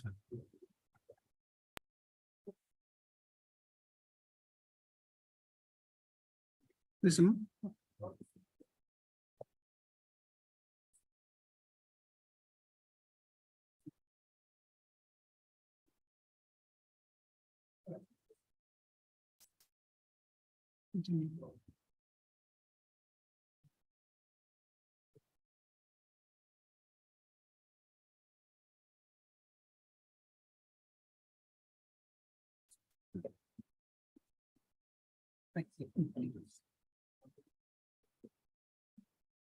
The next session is a moderated discussion. The topic of the discussion will be the way forward, creating a supportive environment for researchers on campus. To moderate the discussion, we have Dr. Anurag Kurpar, the founding dean of the St. John's Research Institute for almost a decade. We also have Dr. Salim Yusuf, Distinguished University Professor of Medicine at McMaster University. Joining us on the panel, and who will give the introductory slides on the NIRF rankings in St. John's, is the Dean of the Medical College, Dr. George D'Souza. Welcome, sir.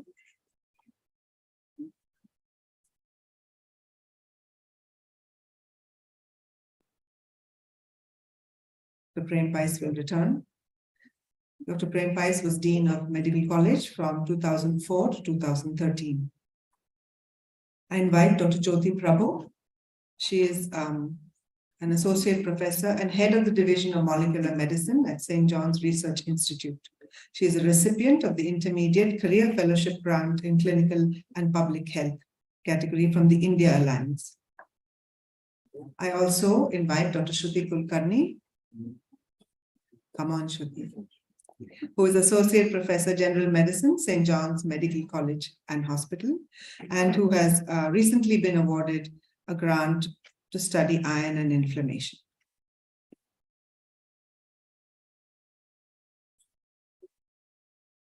I'm going to hand over to Dr. Salim to briefly describe what we're going to do in this session. Yeah, I'll start and then I'll call Salim. Dr. Anura will begin. So thank you all for being here. It's a pleasure to have you in this nice auditorium. And we have a long way to go. So let me just immediately invite Salim to get the ball rolling, and then we'll keep going. Just wanted to shout out to Father Kalam at the back, who was my director as well, and to Ranga Naik, who helped build this building. Well, thank you, Anura. I know you all want coffee. I can't do anything about it, okay? But I'll do something to improve your health, prevent deep vein thrombosis. So stand up, everybody. Come on. Shake off that nap you're taking. Come on, stand up, everybody. That's right, stretch. All right. Now, sit down and stand up again. Now, at the World Heart Federation, when I was the president, every meeting with the emerging leaders, it was their idea. After each talk, you not only clapped, you stood up and clapped, and you got down. So, hi, Ranga. Right. Good. So, that clapping is for that brilliant 5 speakers we had. Surprisingly, they were different. Now you can sit down. Surprisingly, they were different, but there was one word in common. Does anybody know the one word everybody said? Come on. Huh? Mentor, yeah, or time, mentor, so 2 words. Yeah. Collaboration, 3. Enjoy, 4. Actually, the one word I identified was question. Research always starts with a question. Okay, so, but what we'll do now is we will first start off with a very brief presentation from our Dean, George, because there is a need for what we started a decade or so ago. And sadly, the institution could have done better. I must be honest, everybody knows me, so, and hopefully people won't take offense at it.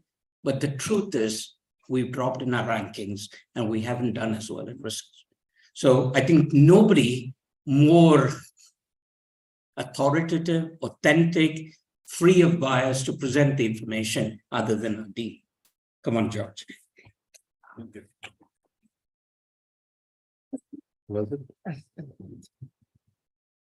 Good morning, it's still morning. At the outset, I'd like to thank all those, particularly the alumni from India and abroad, who have, there was a lot of banter in the group and a lot of positive remarks that came in, and today also we had a lively session, and I hope that this will lead towards a greater research environment in St. John's. The National Institute ranking framework, which is by the HRD Ministry, gives an idea about what are the things that maybe we could improve upon. This was started in 2015, and it is to rank all the institutions in the country, and there's a separate ranking for medical colleges. It had a committee, and it draws its recommendations from that committee. When we first went in, we were 19. We were 14 in 2020, and this year we came down to 19th rank. So 12th, 14th, and 19th. Interestingly, during this period, our scores actually gradually improved. What it means is that while we are there are other institutions that have gone beyond this. There may be some reason I don't want to discuss that, but I think we should introspect on our own ranking and see what we can do better. So this is the framework by which the scores, the weightage of the different scores for different parameters. So there is 10% for peer perception. There's 10% for outreach and inclusivity. There's 20% for graduation outcomes. There's 30% for research, and there's 30% for teaching learning resources. Now, teaching learning resources, we by and large do fairly well, and we're comparable even in the current ranking amongst the top 10 medical schools in the country. Similarly, if you look at graduation outcomes, our ranking is within the top 10 institutions in the country. But it is this large chunk of research and professional practice, which is where our rank is not so great. Outreach and activity, it's okay. Peer perception weightage is very low. Our ranking is not bad, not good, could be better. So we will also discuss that briefly. So if you look at the research, different criteria that are looked at, it is the publications per faculty, the quality of publications, patents, grants, and consultations. And as you can see, from the total weightage that is given for grants, we are nearly 81% of the score that is there. So there we do reasonably well, but the weightage for that is very minuscule among the research bundle that they take. The majority of the score is for publications per faculty and the quality of publications. And then, of course, there is patents. But again, patents, this weightage is only about 5 to 10%. And again, for patents, if you compare with other institutions, it's okay. It's not too bad. So it's the place where we score only is publications for faculty and the quality of publications. Peer perception is another area. This is done by sending a survey to different medical college faculty, and this is something that we score average. But like I said, other institutions also, I think, because there are a vast number of institutions, but we could do better by improving, publicizing what Stjohnites do in top academic, scientific, corporate positions on the world, memberships, which we should encourage our faculty, and what their contribution to research is, which we do not well publicize. So how can we improve? We have to increase the number of publications per faculty. We have to improve the quality of publications. We have to encourage patents, to increase research grants. This is another thing that we need to look at is to increase the doctoral student intake of the college. Undergraduates, postgraduate courses, I think we do quite well. We have enhanced the number of postdoctoral DM MCH courses over the last couple of years, and I think we have steadily increased the number of seats there. I think those are all relatively closed areas. I don't think we can do more there, but definitely the number of PhD students in our college is far, far low. And we've tried various ways, but we have not been succeeded. There are some impediments, like the rules and regulations in the university, getting people to become guides. All that is much more cumbersome than the regular MBBS and postgraduate recognition. But even having said that, the number of students doing PhD is low. And if you have very low number of PhD students, automatically the number of publications, etc., the amount of research that happens in departments, all that comes down. So that is something that we need to figure out how we're going to improve.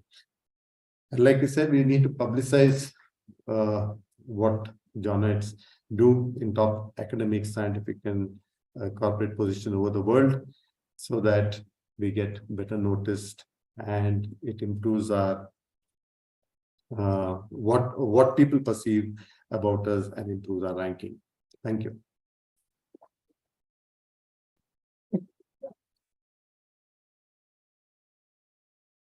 Well, thank you, George. You identified quite rightly a number of improvements, but they're outputs. They're measurements of outcomes. We won't get there until we have a plan, until we have enablers. Now, I had written down the key things that are needed. First is you need an environment where research is valued. How do you value something? You publicize it. You promote people for it, that it's an essential part of the criteria. You reward people financially for it. And you need an organized structure, just like Patrick and others said. You need different career streams. Not everybody can be a super duper cardiac surgeon, at the same time being a fantastic teacher, at the same time being a fantastic researcher and a fantastic administrator. The days of the Renaissance man has to change. So we need career streams with somebody doing largely research, 80% research, 10, 20% teaching and clinical work, and the other way around. Every non-clinical faculty should be required to have high research component. They have more protected times. They don't have night calls, weekend calls, all of that. In my university, that's a requirement. The second thing is we need to create good infrastructure. By that, I mean statistical departments, the computing facilities, supporting labs. You can't expect the researcher to go and develop each one each time. The other one is the individual matters. So we recruit onto faculty, not because there is a clinical need, but you recruit to faculty based on a vision. What do we want St. John's to be 10 years from now? And with that, and what does each department want? It's not that I'm short of people for night calls, I'm going to get people in. You tough it out till you get the right people in. So you come up with a plan. When you get these people with passion for research and creativity, so they are going to do this. The person who knows Harrison from the first page to the last page may not be your best researcher. So that needs to come through. And people need to learn to persevere. We talked about mentoring. So we need to talk about that. And we need a corpus of seed funds. So, I mean, with some of the groups at the Research Institute have got, but in my institute, we have an biannual competition where we give a certain amount of money, not a lot of money, but they need to get started with that. It's competitive. They learn to write a small grant. It's competitive. It's not free money. And they have to develop the pilot studies they do with that is then used to get external funding from CIHR and IH. So then they've already learned the process. And the other thing is you have to publish. You've heard that from several people. I tell my younger people, if you haven't published, your work does not exist. It is of no value to anybody. So I've always heard people say, oh, I did all this, 5 years ago. That's my idea that he stole when the paper comes out. That's not a very informed comment. The other thing is, we've heard about Chitranjan's excellent advice on balancing different things. And the last point I want to say is, we have to develop a discipline of writing. I keep 1 day a week to write. It's rigid. I don't give it up. It's not to answer my emails. It's not to review somebody else's grants. It's not to read a journal. It's not to answer administrative questions. It is to write. To me, that day is valuable because I think when I write. And as I think, I'm at peace. It's my meditation. So now different people can have different things. There are books written on how to write. How do you protect your time? We can discuss it. So this, in a sense, I've told you everything I wanted to tell you, but now I'll hand over to Anura, who, the format of this is going to be as follows. We have a bunch of questions that have come in, and the organizers, Priya and Charitra, I hope I pronounced it right, organized it in a nice way. And they're in about 5 or 6 sections. Anura will start with the first and then ask for comments from you guys and from the wise people on the podium. So it's interactive, no more talks, no more slides, okay? And the second set of questions I'll take, and the third Anura will be, and so on. And we have cards out to people for questions in addition, or not really? Don't worry. Okay, don't worry about it. Okay. Okay, Anura, over to you, my friend. So thanks, Salim. I just want to also tell you that for me, I think this session on clinician scientists should broaden its perspective to include public health. I think clinical health and public health go hand in hand. Can you hear me? And basic. Yeah, and basic science, of course. So Patrick, clinical and public health, is that okay? Good. Now, the first set of questions that came, and there were so many questions, we had to arrange them in little buckets. And so the first bucket was the role of the individual and the institution in research. And very briefly, the questions were, what can we as faculty do to encourage a culture of research among us? And that people asked us to share thoughts on how they could evolve into clinician scientists and scope, and what are the challenges that they face to pursue their careers. Now, as Salim said, we want to involve you in this. It's not about us just talking. So at this point, I think first I'm going to ask anyone from here wants to say anything with regard to these questions. George, no? Quickly, but because we don't have too much time. The question was, what can you do as dean? I think I'm going to put that to you, to encourage a culture of research among us and our peers. And I think you can take your cue from what Salim was saying. Yeah, I think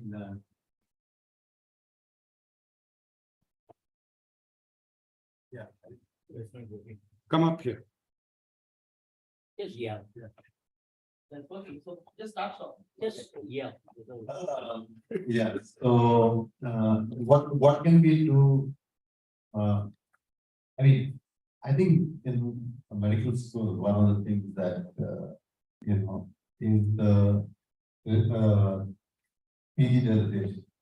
It's an important thing that needs to be supported and needs to be taken more seriously. I think if you have 130 postgraduates and you do that well, then there are two things that happen. One is you get 130 good quality publications. And I think all those 130 things could be pilots or could be an extension of pilots. And if they, otherwise what happens is whole exercise is a wasted. Both for the student and for this. And this is something, which we have to do because we have teachers here. So this is something that I've always said, not only here, in other forums also, I think we don't pay enough emphasis on the reservation. But Having said that, let me put you on the spot. Will you be willing to give clinicians here some amount of protected time? okay. Protected time, I think, has to be given to the individual department. Very good. Because I mean, that's having said that. Second, protected time should result in results. Because I know there are departments who are given protected time and nothing happens. I know a department used to give once a week for the this, and I don't think there were a large number of publications from that department. So, I mean, we can give protected time, and like Salim just said, he said that instead of, maybe some people have to do a little extra duties so that one person gets, and he also gets protected time. So he said that it's not hiring people immediately.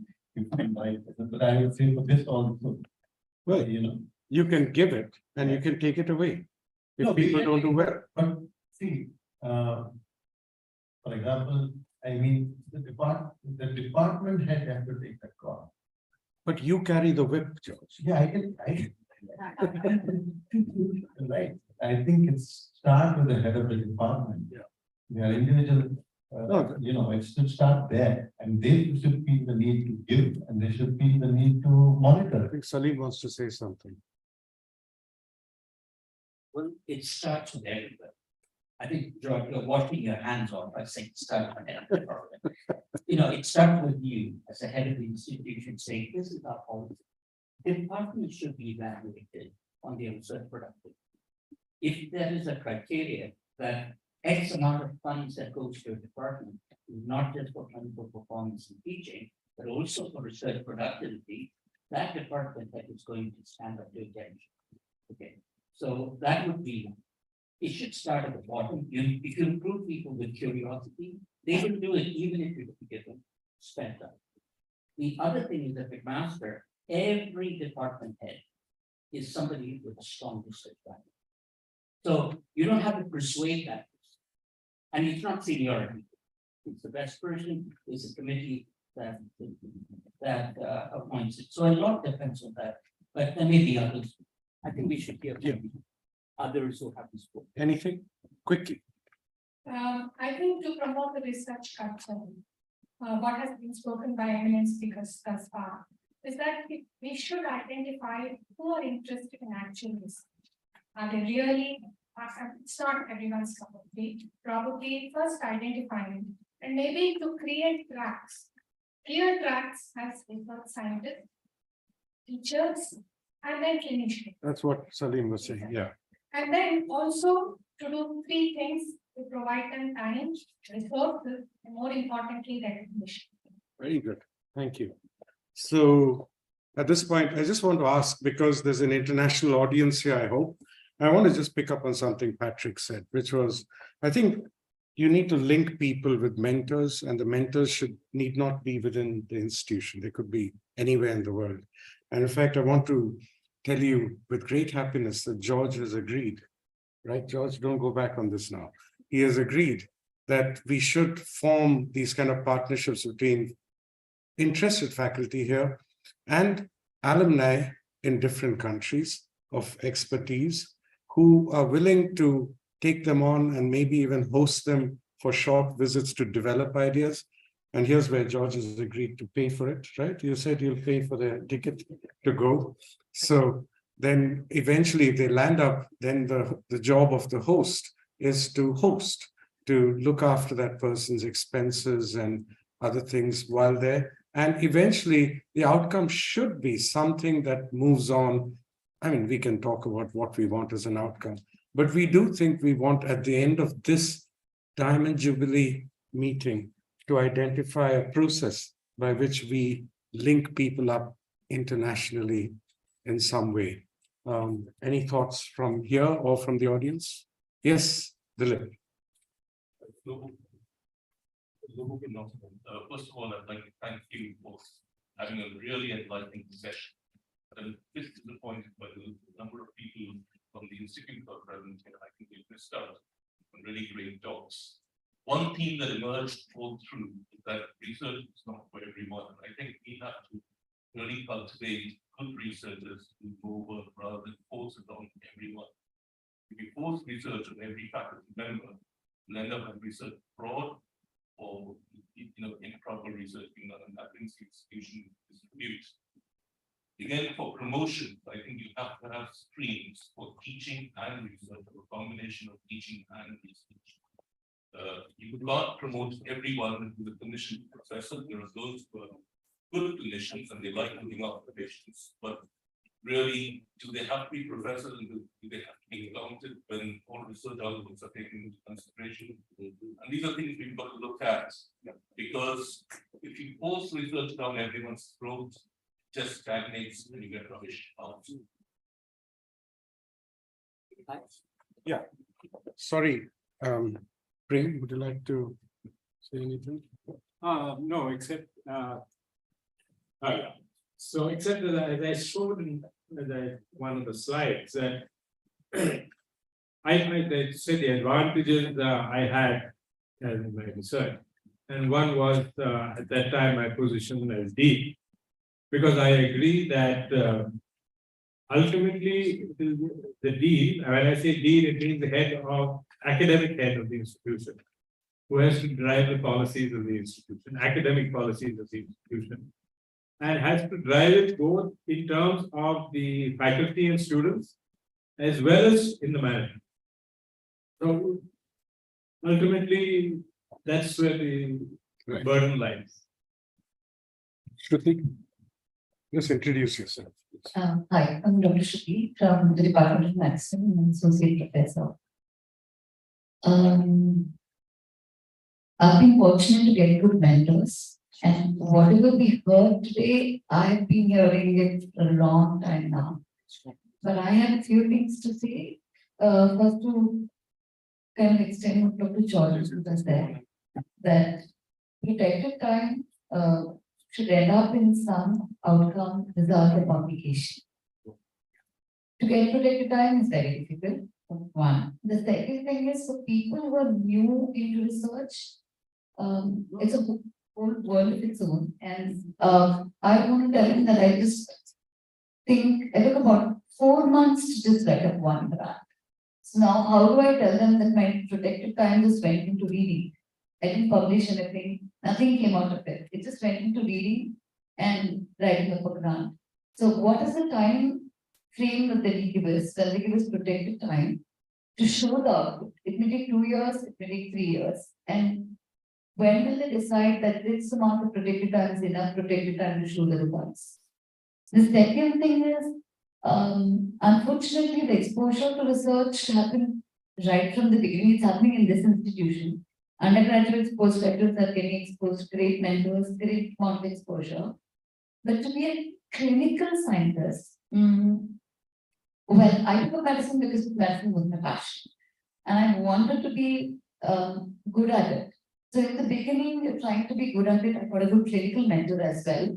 So your passion goes into that and you get trained there. And then when you're getting exposed to research, honestly, I felt like I needed to leave for my promotions. Only later on, as I got into it, I realized the large impact it has. And then I used to wonder, why are people doing big researches and why do they want like 20,000 people and 30,000 people in their research? And then I saw the immediate impact it has on policy. So to change policy, to have an immediate impact on patient outcome. So that doesn't get it as soon as we start doing something. We need somebody to show us through and through as to why research and the impact that it has. Well, very good. Thank you. Those are great comments. Thank you. We want to encourage comments from the floor. So if you've got comments, write it down. Don't speak, because usually you waste a lot of time speaking. If you write it down, Anura and I can avoid duplication. I have one. So to respect that, I'll start off with quality improvement projects. That's a quick way to get publications. Do we have a requirement for quality improvement projects from every trainee and every faculty member, George? No. In our place, that is a requirement for everybody who's a resident or a fellow. They have to have that.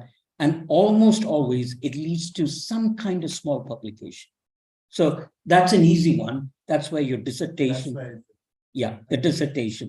Thomas Matthew was the vice dean of post-graduation. Yes, please. Specifically looking at that.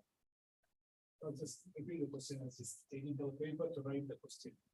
Just tell them what you say at this now. Is there requirement for quality work to be done as part of the that? There's no quality check on Indian domain. Thanks, Thomas.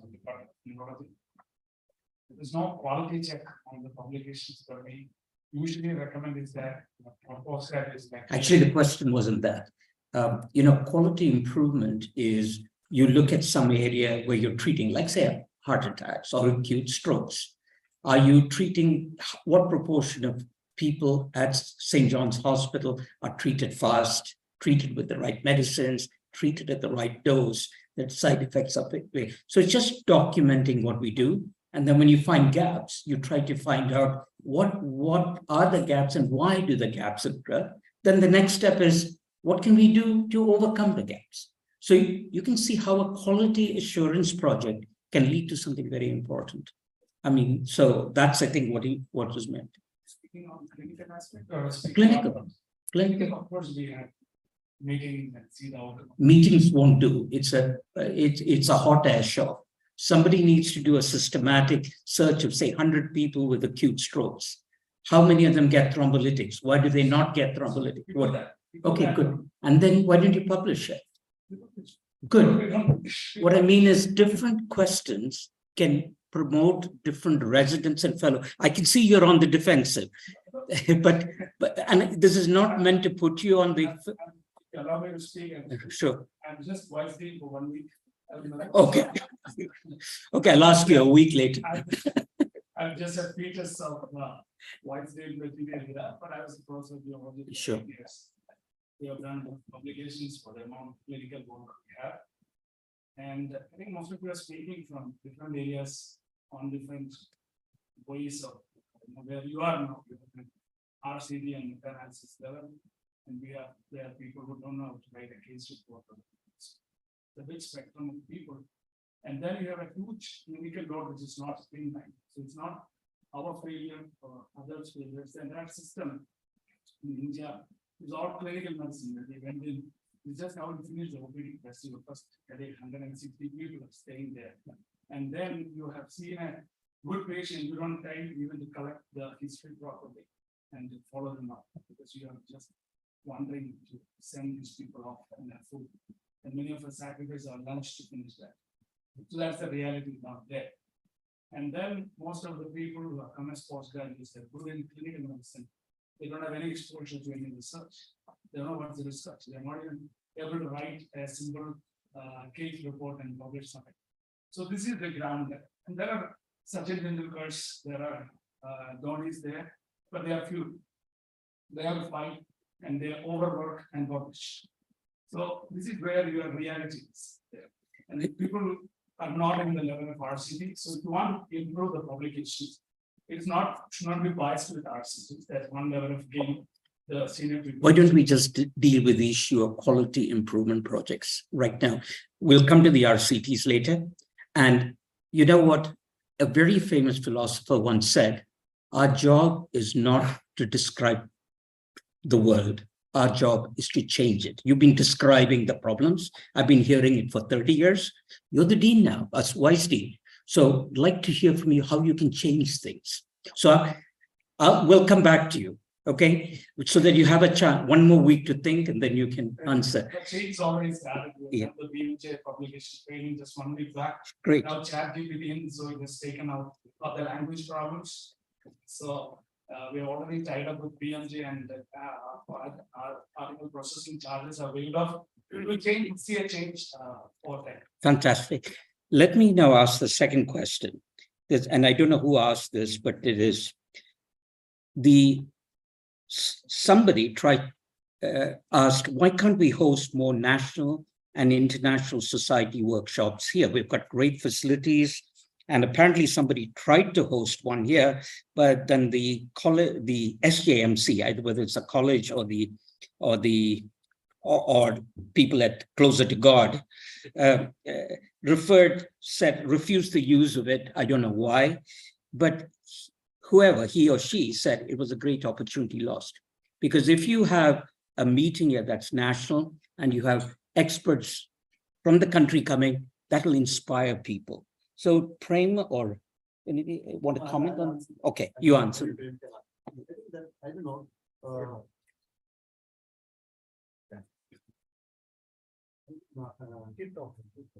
I don't think we have refused anyone.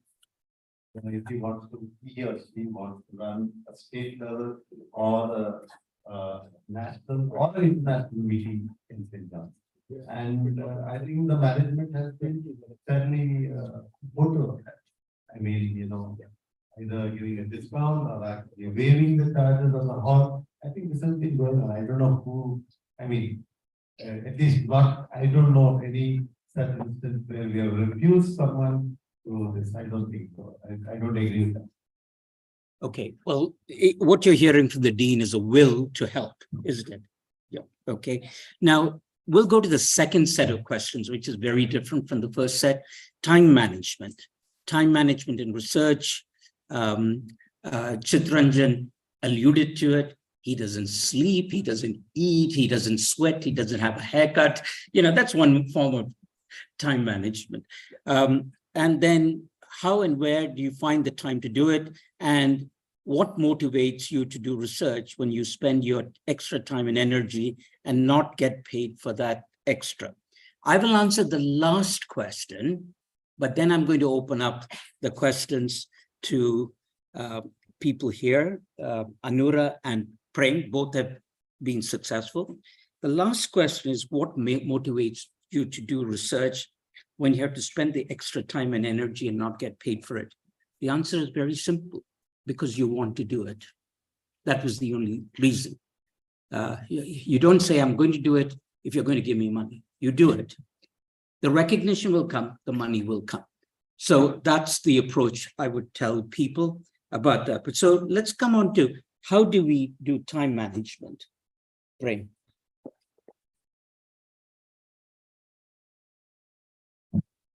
I think time management is the most important one of the most important factors for the individual. So far, in the first set of questions, we were talking about the institution. Now we're talking about what the individual. It's difficult for me to say how one does time management, because each person's time is different. Right? Where each person spends their time is different. So basically, I think the principle of time management is to see what are the essential things you need to do and find time to do them. Find out the things that are not essential, prioritize so that you can push certain things away and focus on certain things. And lastly, I think delegation is very important.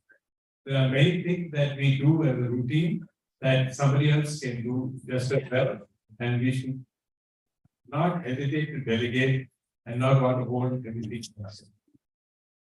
Can we do what Chitranjan said to the extent that he said? I admire him for it, but most people, I think, would not be able to go by that. Well, I don't have a problem with haircuts. Neither do I. Anura, you want to add to that? Okay. So any comments on time management from the audience? No, nobody? You're all brilliant at time management? No. Yes, please. Recognize your strengths. Right. And work to it. Yeah.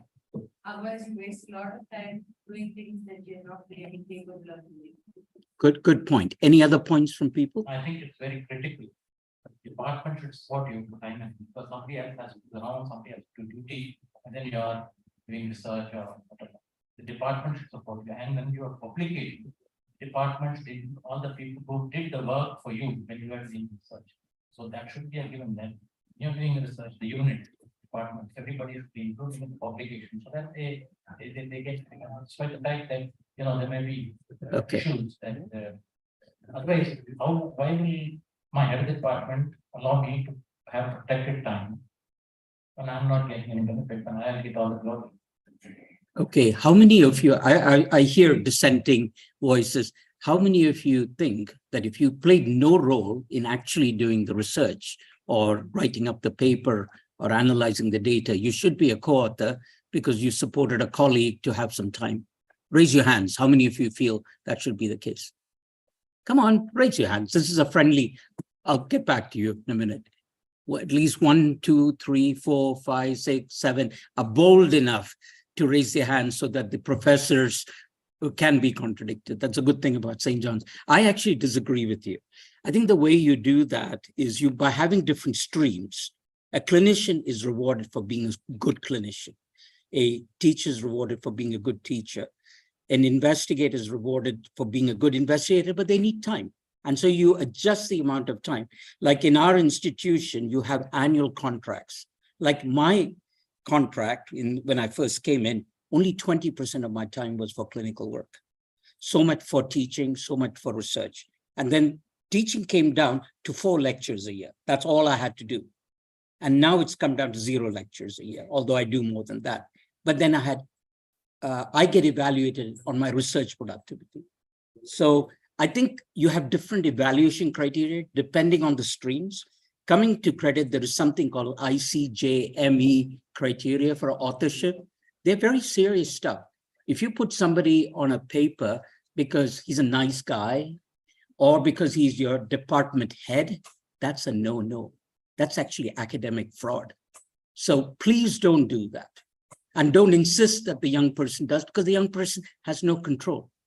No, I mean, question was, that I agree with that, but the idea is, the question is that everybody in that unit will have some role or the other. Maybe it is reviewing the paper, or maybe you discuss across the table. What you can do is, you can do what.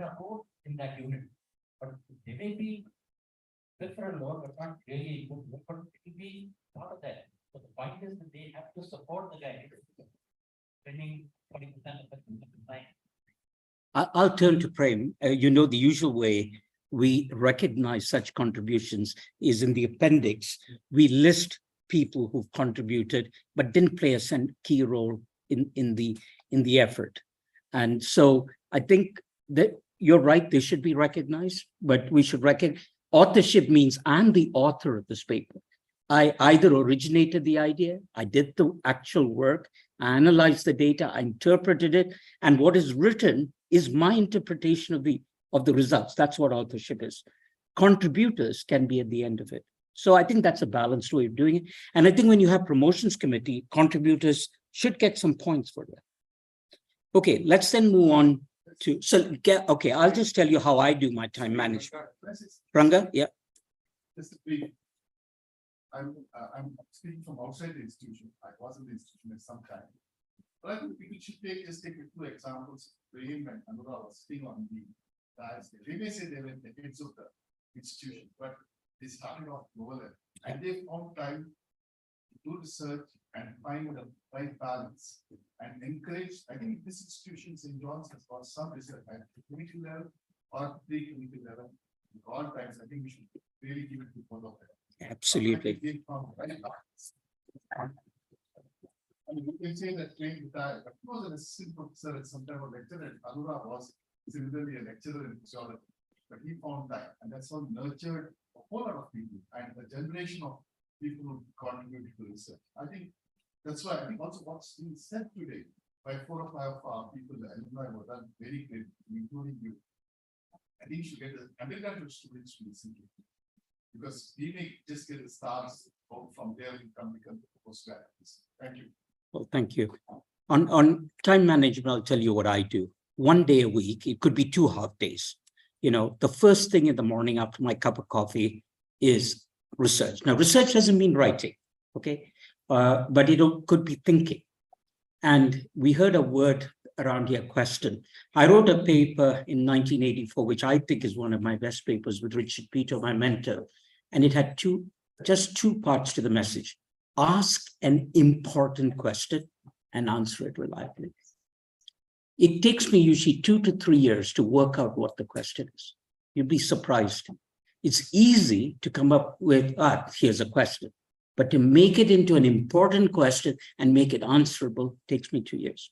Just to let you know, public confession, putting my laundry out in public, I applied to the Canadian Institutes of Health for a grant with bariatric surgery to reduce mortality and morbidity.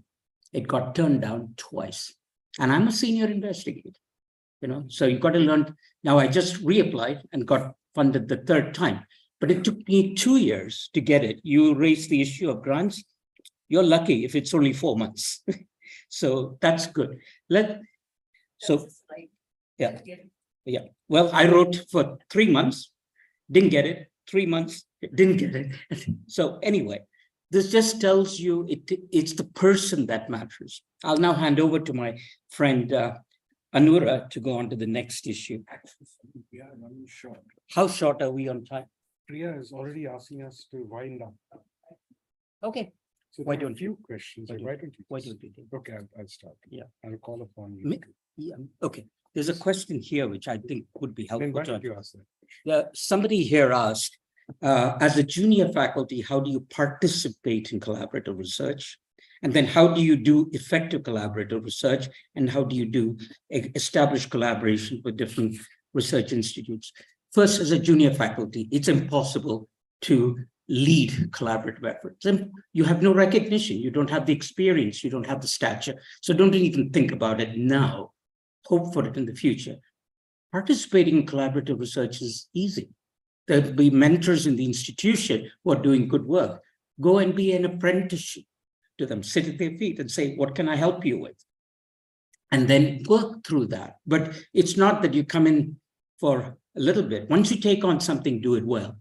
I've had young people come to me. Some of them actually do a superb job, and then we include them in the papers. But they learn from it, then we help them write their grants. Some come and say, I'll do things, but they never turn up. And then when their paper gets written, they come angrily and say, why am I not on it? And my answer is, you didn't do anything that deserves. So that's where you start at the bottom. But I think mentors and deans have to be firm. You get recognized if you contribute. You don't get recognized if you don't contribute. Hand over to you, Anura. Yeah. So we have to come towards an end. So let this be the last session. And I thought it would be good to just acknowledge questions that are being asked. And one of the questions is, who will pay for my publication? And that's a constant gripe of everybody. But journals are now beginning to give free publications. If they're not open access, you can publish for free. So just hold on there. There are plans to reduce these costs. It's not going to be forever. There was a question which I asked Dr. Prem to consider. People, because George has had to go for another meeting, people ask, can every clinical department have what they call research faculty? That's a new one for me. Salim, has there been anything like a research faculty at all in a clinical department? Not all, most do. Some very small divisions at McMaster. Departments, yes, we have a school, then we have department, then we have divisions. Department all need to have research, and every department has an associate chair for research in ours. But divisions, cardiology is a big division. A certain proportion, 20-25% are serious researchers. Another 20% are collaborating researchers, and the others are straightforward clinicians. And we respect the straightforward clinician. Small divisions like dermatology and a few others may not have clinicians, and some small divisions like immunology are largely research-based. So no hard and fast rule, but the culture is everybody tries to do research. Yeah. Raymond, one word. Can you give us an answer? No, in one sentence. One sentence. The question is, can we have a research position in each department along with our designation, ? As the responsibility will make one accountable. This question is from a PhD student. So if I had to give it one word, and my answer would be no. The idea I'll spend a few seconds saying why no. Saran? Okay. My answer was no, and my reason for saying no, my most important reason for saying no is the moment you have a research position in a department, all the other faculty will say, I sit there.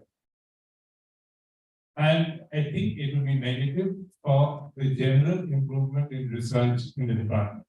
At the same time, I think it's possible, and that's what when we first started the research institute, was that people in the research institute who wanted to have an attachment in the college, it should be possible for them to be given an appointment in the college, which is recognized by the Medical Council of India, giving them, this is a way of giving protected time. You say you're basically from the research institute, you're attached to the Department of Medicine, you can do 20% of medicine, 80% research.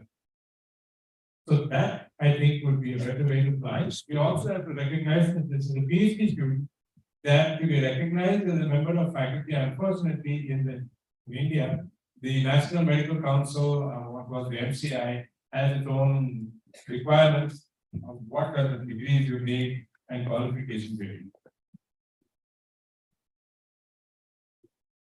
Okay, so thank you, Prem. Actually, that brings back really warm memories of you and I sitting in the old days when we were co-deans. And I want to, again, shout out to Father Kalam, because I think without an administration that truly recognizes research, eventually you can be a dean, but then there is an executive board above you that can limit the framework of research. And there was a golden time when Father Kalam was there, when he literally allowed us to do everything. So thank you, Father Kalam. I hope there was Father Charles was here. I wish he was still here. But it was a truly golden time when we had Salim, Prem, all of us working together, and Ranga, who was a facilitator. Now, I want to just focus on one question because it has been a contentious question. And I think it is, how is St. John's designing a space for women researcher, clinician, scientists? I think that is something that is a difficult one. Would anyone like to take that on? St. John's doesn't have a specific zone for women researchers as far as I know. But does anyone have any suggestions of what St. John's could do for this? Who asked this question, by the way? If you want to expand, could you give us in one line or two lines what you think St. John's could do? Thank you so much for acknowledging the question. Because what we do see is when you check about research and it's research continuum, it's not one point in time, it's not a snapshot, it's across time, and particularly for women, negotiating their time through family and childcare, and also care of the elderly as they get older, and being 40-something menopausal. What would you like? What would you like? Name. What I would like is for a design that helps to understand this better, and for more women to be mentors as well. Because the previous panel, we didn't see women there. Right. So, as a design, it's nice to have mentors to look up to who've also negotiated similar spaces. What's the kind of support systems that are there? Are there designs of support systems that people know of across the globe that we could emulate here in India? It would be nice to have a compendium of that we could go back to. Thank you. Very quickly, I think, I just wish a former dean was here, Dr. Mary Olapalli. She was a true example of how to make it in this world. But Patrick, you wanted to say something. I'm involved in some way in this program for women researchers. I think there has to be a division and institution priority. to make sure every faculty is mentorship, but especially women have mentorship. Women with children require additional resources, so we try and provide those resources. The goal really is for everyone, especially women, in 10 years to be nationally recognized. Maybe one small disease or one small sphere of benefit. But that is the goal for everyone, and we try and take special care of it. Yeah, we kind of reduce it into a problem of let's give you more time post-pregnancy, let's give you a creche. I think that's not what you're talking about. You're talking about what Patrick was talking about, which is specific aimed initiatives to create leadership among women. Thank you, Patrick. That's very nice.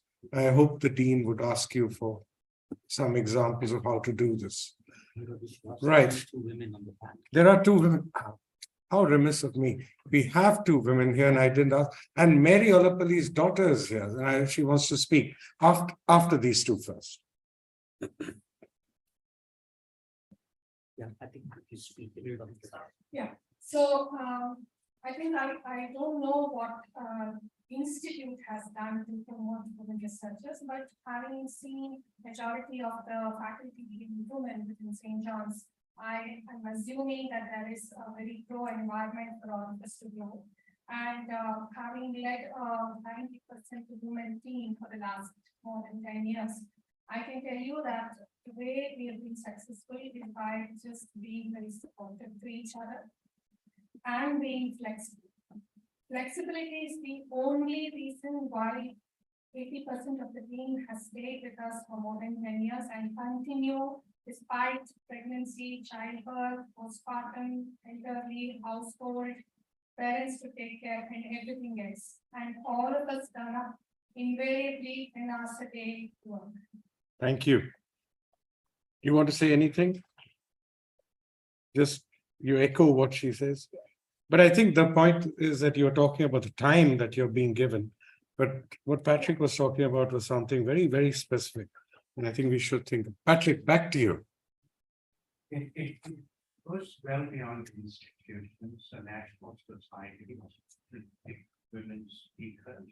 The difficult thing is, they're not good speakers, but maybe they're not good speakers because they've never been given a chance to speak. And so the requirement within the US societies is we have to have women speakers, we have to have young women speakers. And for those kind of cities, we Martha Angel's autobiography. She was studying with no, she's the editor of the New England Journal of Medicine. She took 12 years off to raise my children. As a world-class researcher for colleges, became the New England Journal of Medicine editor. So very controversial. She was so strong enough. So that should be the role model for many people. Anjali, can you briefly tell us? Can you hear me? Yes. So actually, I just wanted to echo what Dr. Jyoti said. That was my comment. That I think I'm not sure how it is outside, but I think in Stjohns, I don't feel that there's a difference between women and men researchers. But especially given there's evidence with us, like Dr. Shruti and me. So most of us in our group of our research fellows, out of 5 of us, out of 6 of us, there's only 1 male in our CRGP research. So I think that it isn't a question. I mean, I'm maybe outside that there's some sort of discrimination or no help. And a lot of us, 4 of us are managing to do everything else that we have to deal with, the pregnancy, childcare, whatever. So it's also important that you have somebody, it doesn't have to be, the mentor doesn't have to be a woman. It just has to be somebody who understands all. Thank you. Priya, of course. We're wondering when you weigh in.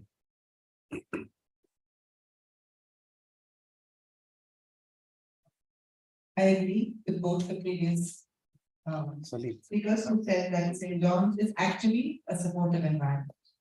I think also that there are successful women researchers, several of whom are sitting in this room today.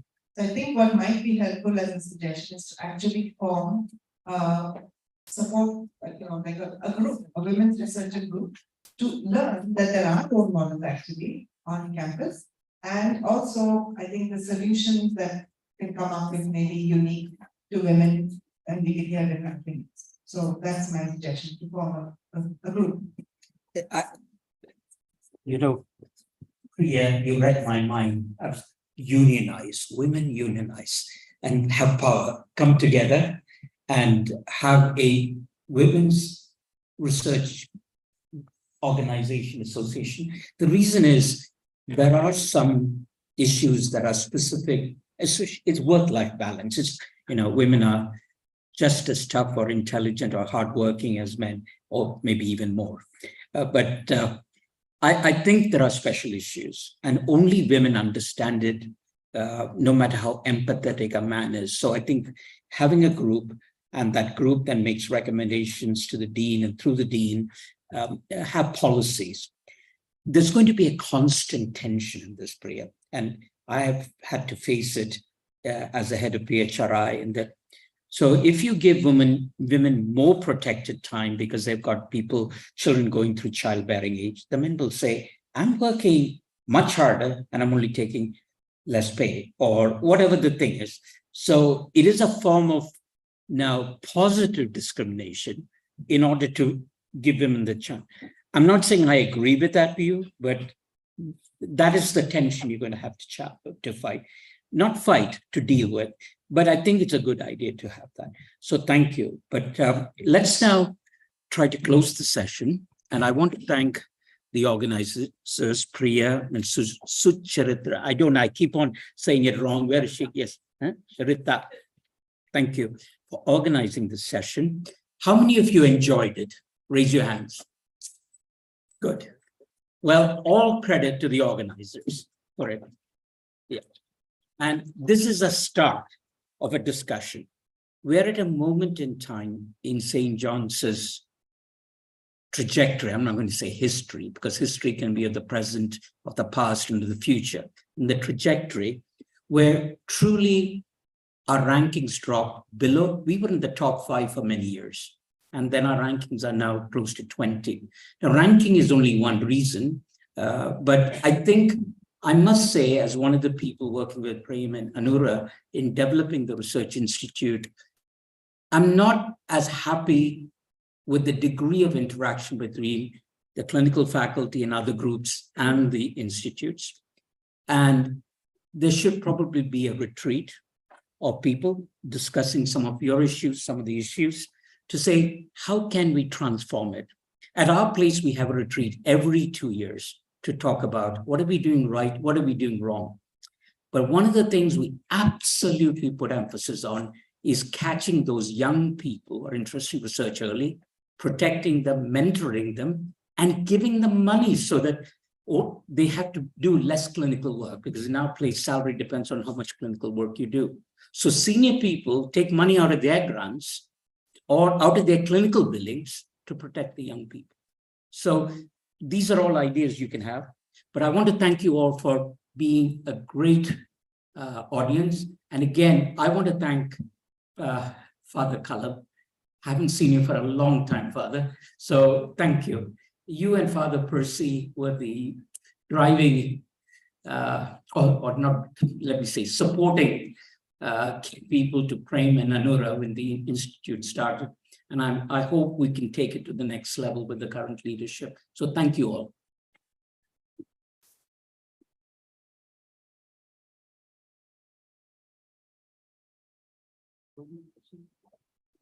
Thank you all very much. I will bring this session to a close by asking Dr. Anura to give a memento to Dr. Jyoti and Dr. Shruti for participating and giving your wonderful suggestions.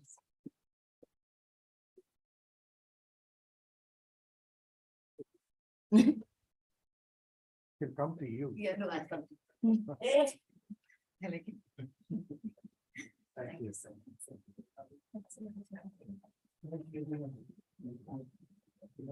You came to it. Thank you.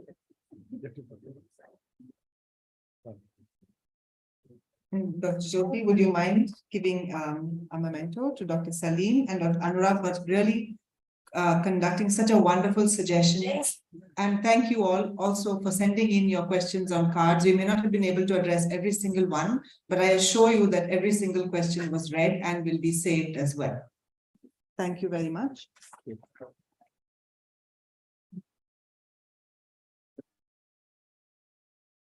Like a mirror image of what I did.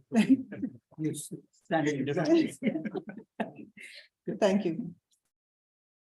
So we have, before we break for coffee, I would invite Dr. Dennis to just very briefly tell you what the next session is going to be like, so that you don't have to come back to hear the ground rules, but can proceed directly from coffee to your small group sessions.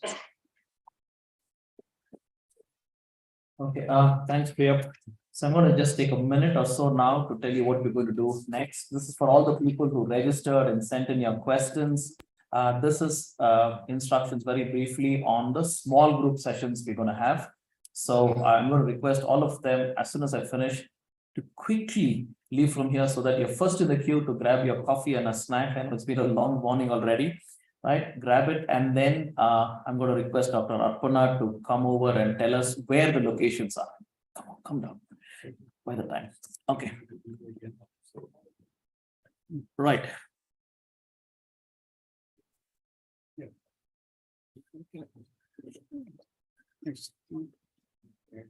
All right.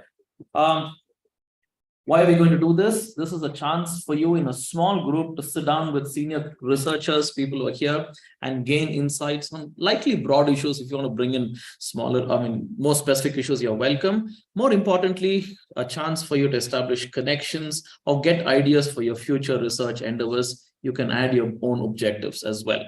Right. So from your research interest that you stated to us, a group of us tried to assign you to senior researchers based on their research interest that we are familiar with. This may not be perfectly aligned, so bear with us on that. Further, you may have wanted to be in another group. Doesn't matter. Go ahead and do the best in the group that you are. So please do consider this as a start, right? And you have you can contact them during the rest of the DJ events that we have. You can catch up with them, or even after that. And I'm sure they'll be more than happy and they'll welcome you to contact them later on as well. So here are the groups. So this group goes to Dr. Chittaranjan Andrade. You have been listed in alphabetical order. Sorry, I'll spend a few more seconds here. Right, and Dr. Arpana is going to tell us which room you will be going to. This is to Dr. Patrick Kamath. Right, and this is to Dr. Prem Pias. And finally, this is to Dr. Salim Yusuf.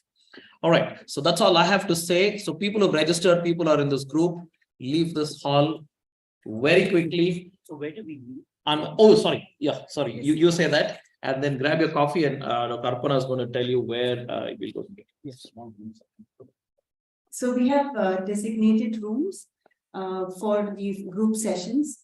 Dr. Prem Pias and Dr. Chittaranjan Andrade will be here in this hall. We will have one group sitting here on stage and one will have to manage at the back. The other two rooms are, one is biorepresentative first floor classroom. And I would request Dr. Patrick Kamath and his group to occupy that space. First floor, is that okay? Okay. And Dr. Salim Yusuf and his group at the SJRA conference hall, which is just adjacent to the cafe. So this will begin after the coffee, and we should be concluding that session in about 45 minutes. So we don't tell people when they exactly when we start. Okay, so now it is 12:40. Priya? 10 minutes. So 12:50.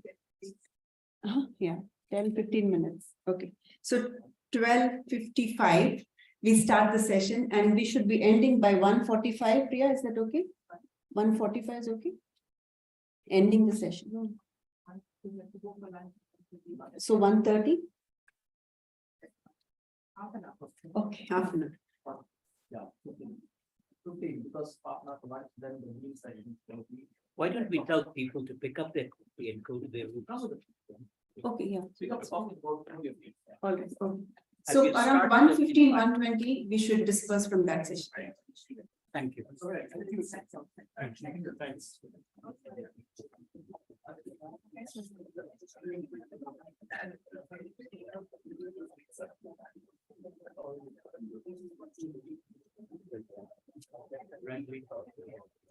Even more impressive. Great, you're the new man.